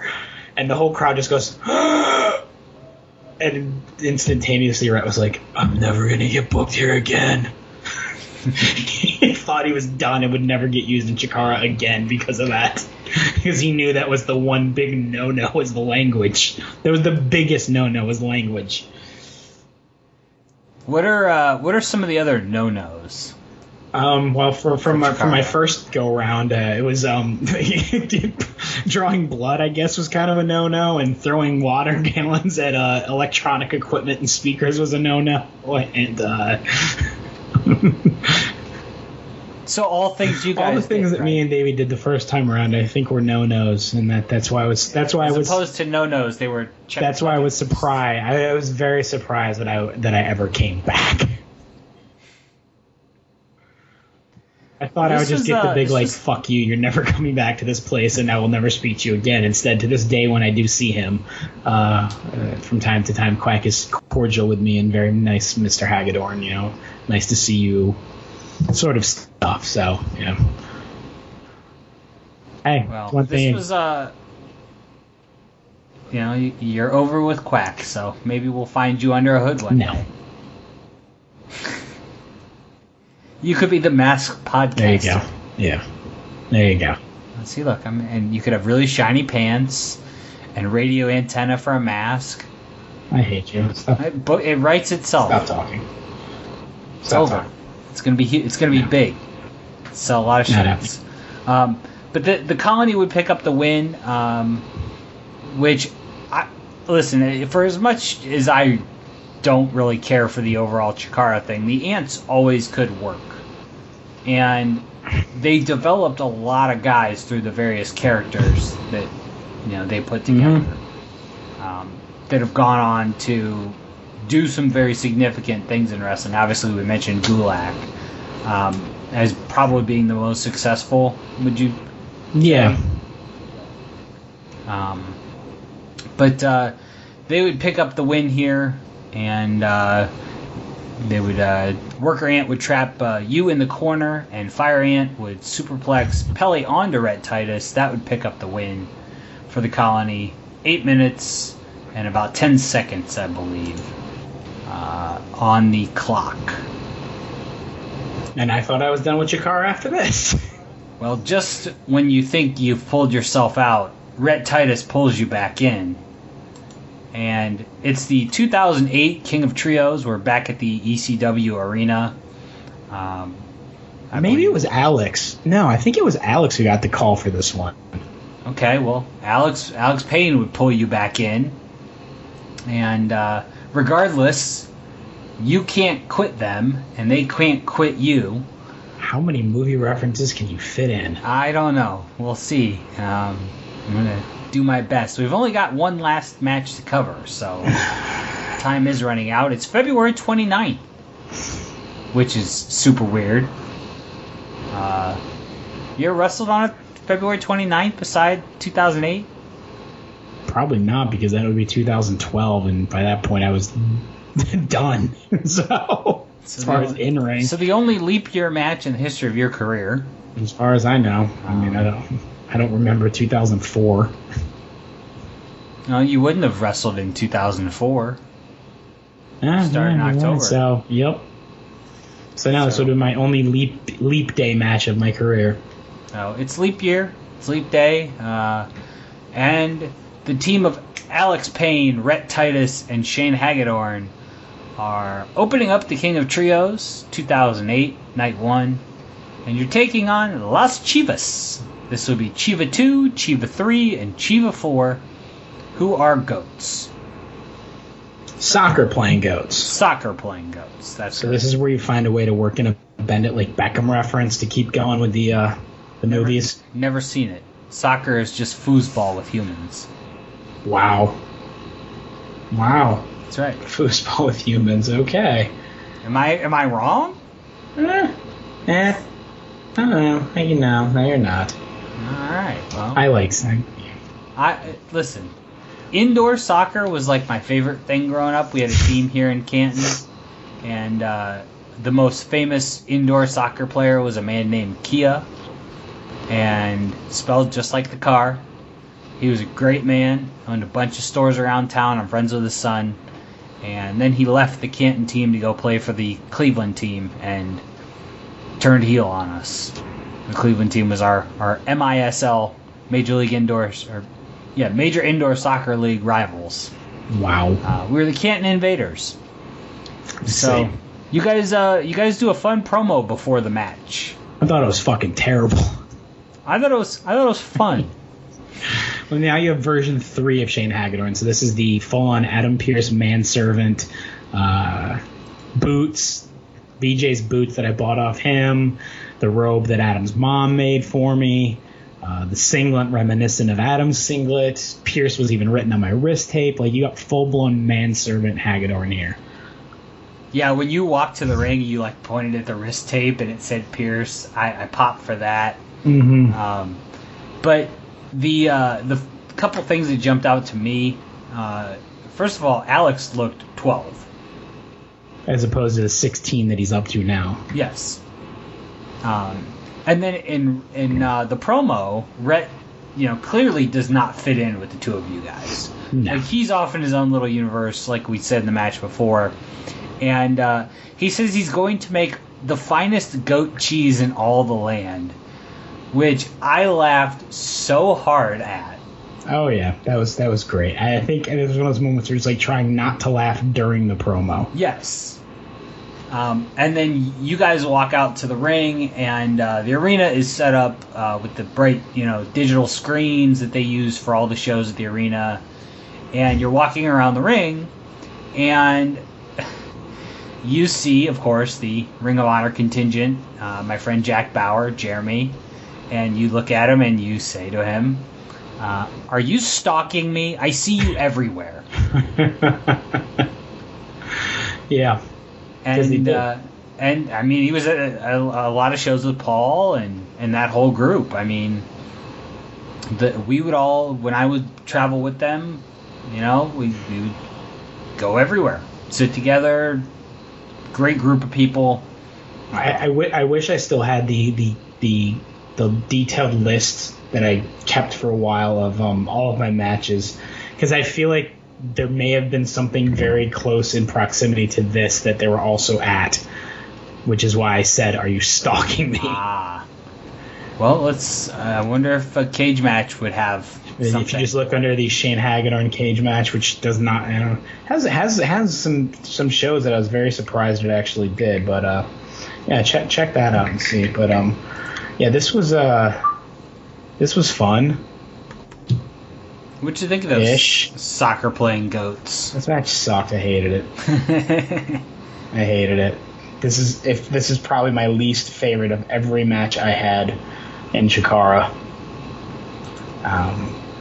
Just, I don't know. Thought it was sloppy. Didn't like where I had fun working with the ants and doing some of their shtick. I did not enjoy this at all. And watching it back just confirmed how much I did not enjoy this. It just obviously, like, the goats are not a real thing. Like, that's not a consistent gimmick. It was just something that Quack invented for the trios tournament. No.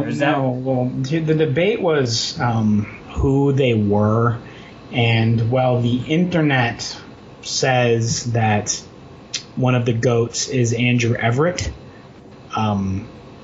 To the best of Rhett's recollection and Alex's recollection, that is not the case. No, the internet also sweared that well, Zack Sabre was apparently that Zack Sabre dark Jr. match of the Big Bang. Big Bang. So don't believe the internet. I think Rhett said they were all people from like CWF. Yeah, Carolina, like Mid-Atlantic guys. So, like, all right, cool. I trust the memories of Rhett and Alex a lot more than I trust my own. So, it's I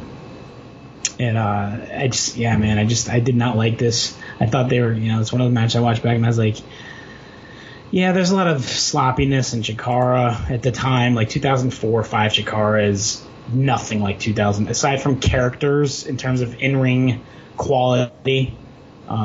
I think we're a very light years away from where it was in 2005, 6, 7, 8.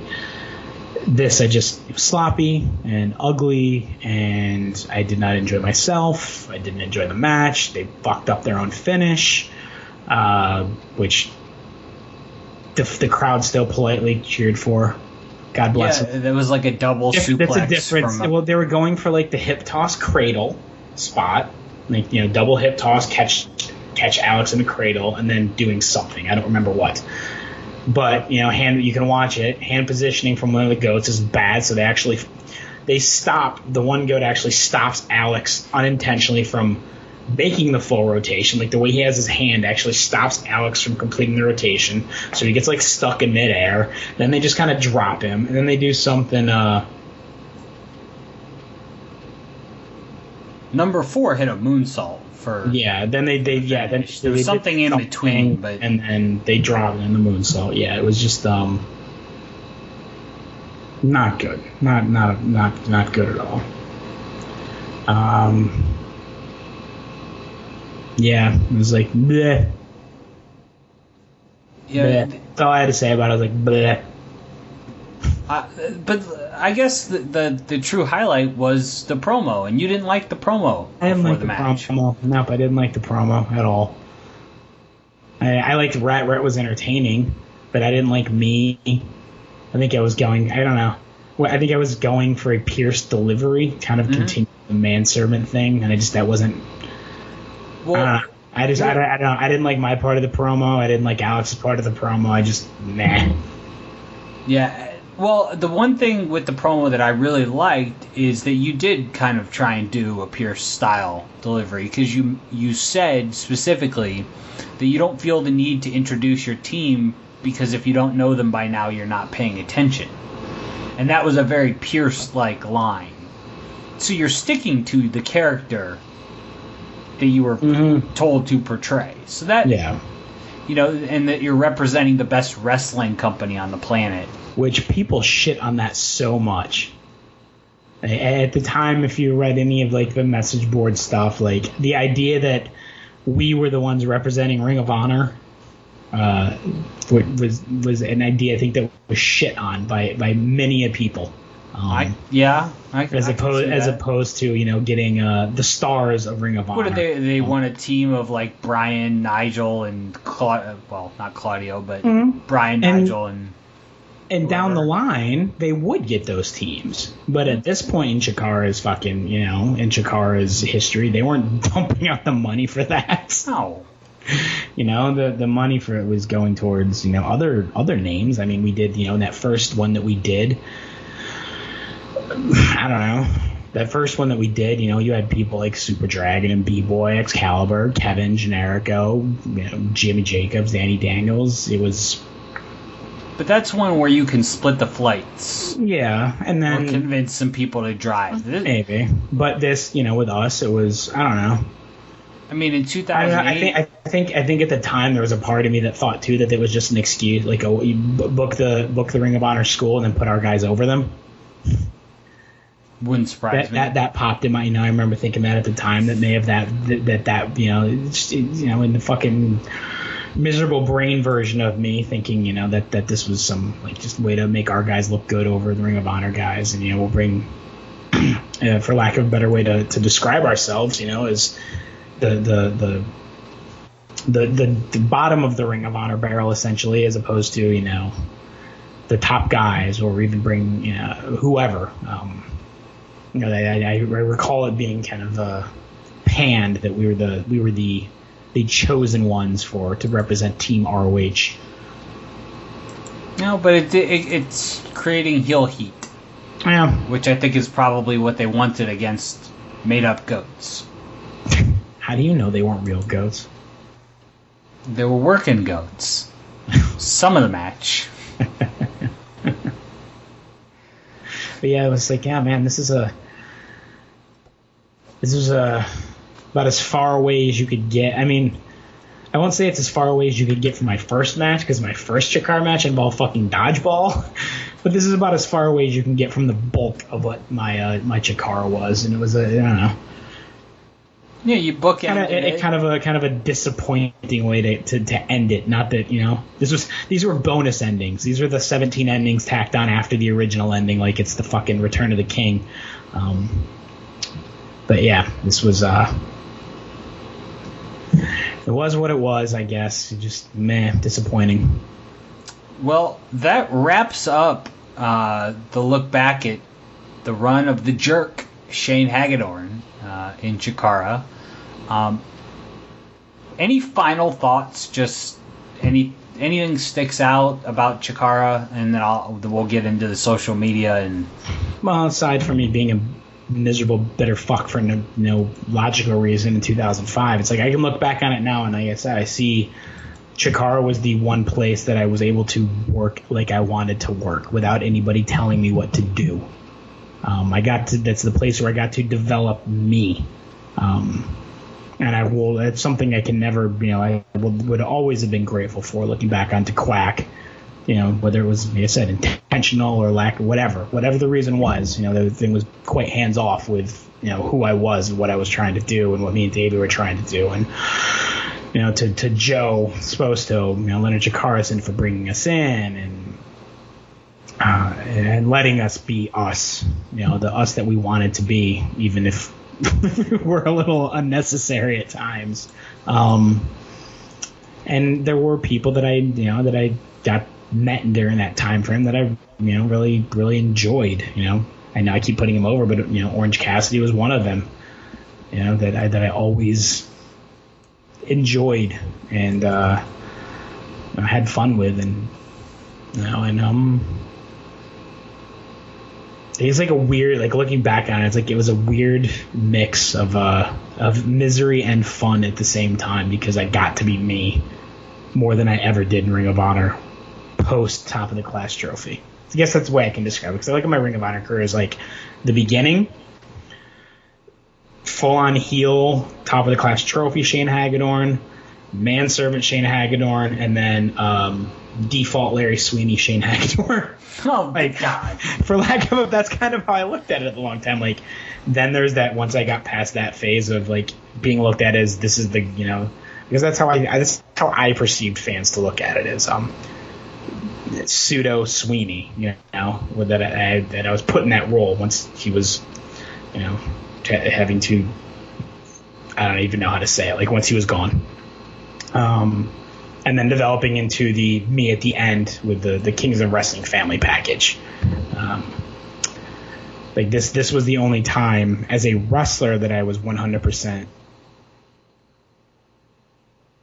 Not the only time. This was the time where I was 100% me, who I wanted to be. Just not with the gear that I wanted. But the character and version of myself I wanted to be. And I don't know. That's something that was not appreciated in the moment, but looking back on it is greatly appreciated now. So that's a thank you to Quack and to Joe for that one.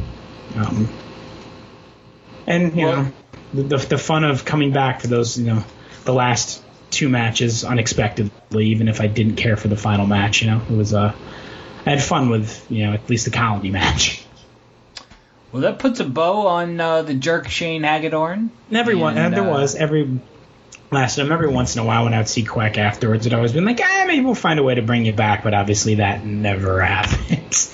But I don't think that was serious at all. I think that was just, pandering in the moment. Saying nice things, being a brother. Yeah, brothering you very softly. But this show came to us as a suggestion from Stephen J. Sutton, so we want to shout him out and thank him for suggesting the show. This will be a bonus show. It'll drop Saturday the 8th of September. So happy Saturday, college football week 2. As you're listening to this, hopefully Duke is 2-0 by this point. But on social media, you can find us on Twitter at an honorable pod. That's also our Instagram.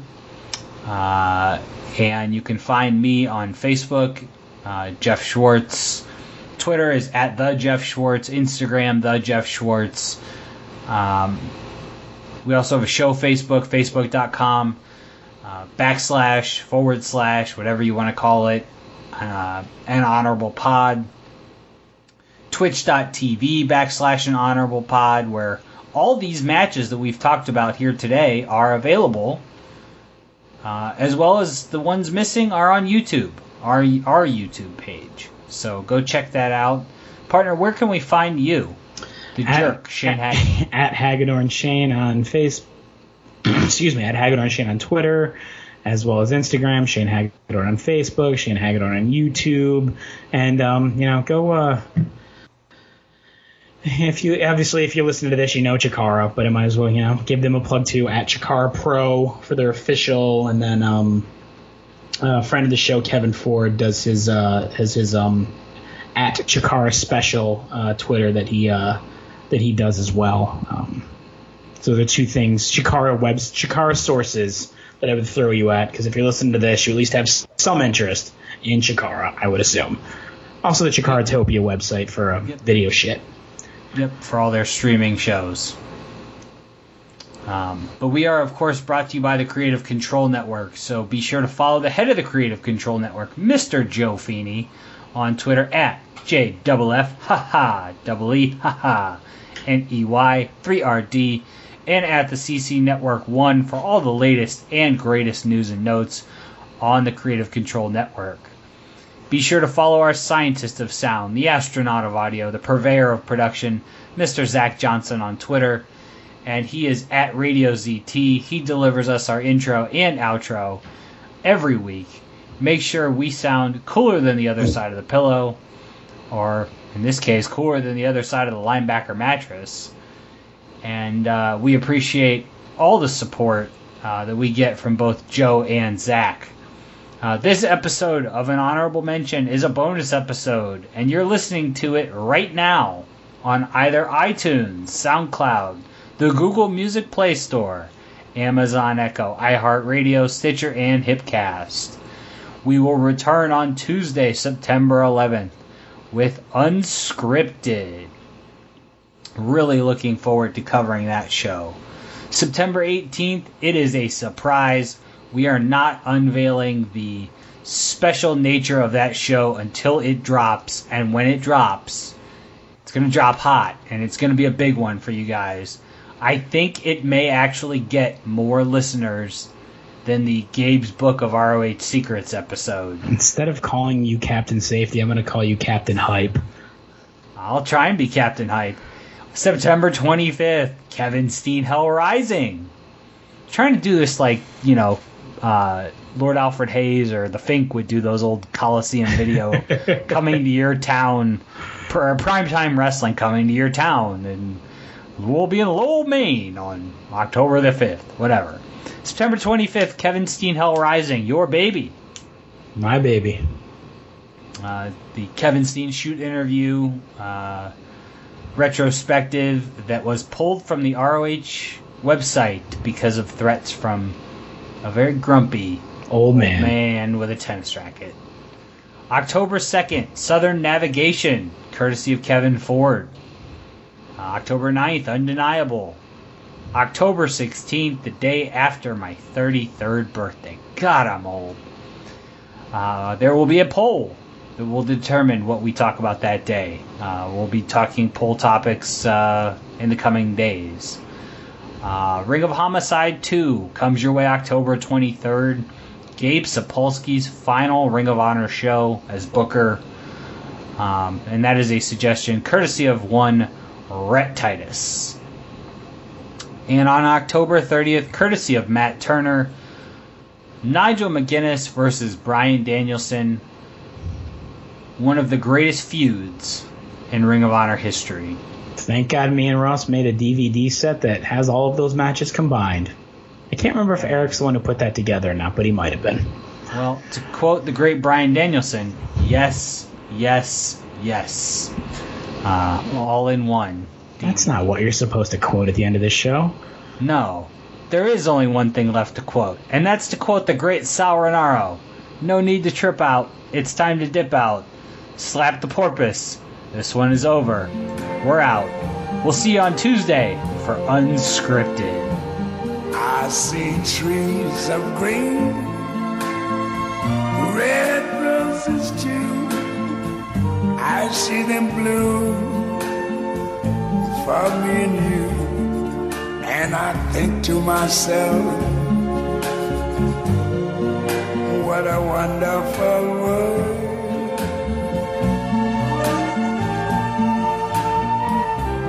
I see skies of blue and clouds of white, the bright blessed day, the dark sacred night, and I think to myself, what a wonderful world.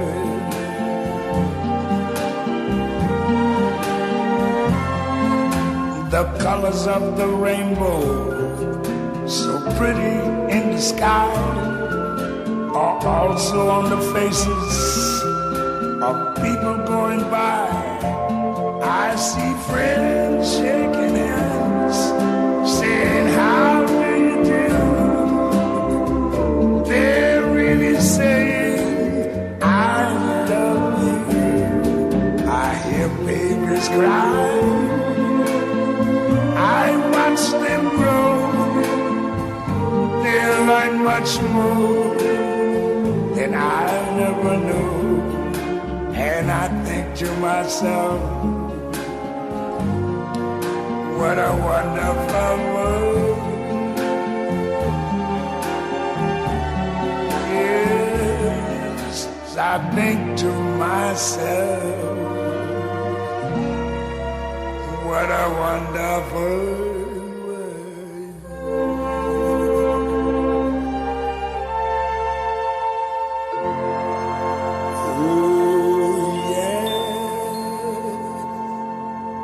Optimal performance starts with sleep. This is why you need Linebacker Mattress. Linebacker mattresses are specially designed and built for people with active lifestyles. If you put a greater demand on your body demands a greater quality of sleep. Working with professional football players Bobby Wagner and Doug Baldwin and sleep study expert Dr. Gregory Jantz, Linebacker Mattress has created a complete line of mattresses to meet the needs of those who require more from their body, like the men and women you hear us talk about every week on An Honorable Mention.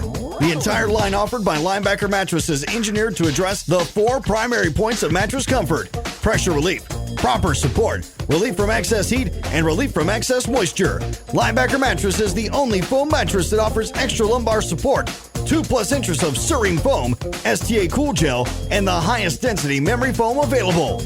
Customers can buy with confidence knowing there's an 89-day rest test. If the mattress is not right, customers will receive a full refund, including the cost of shipping. So check out linebackermattress.com and shop at Linebacker Mattress today. linebackermattress.com.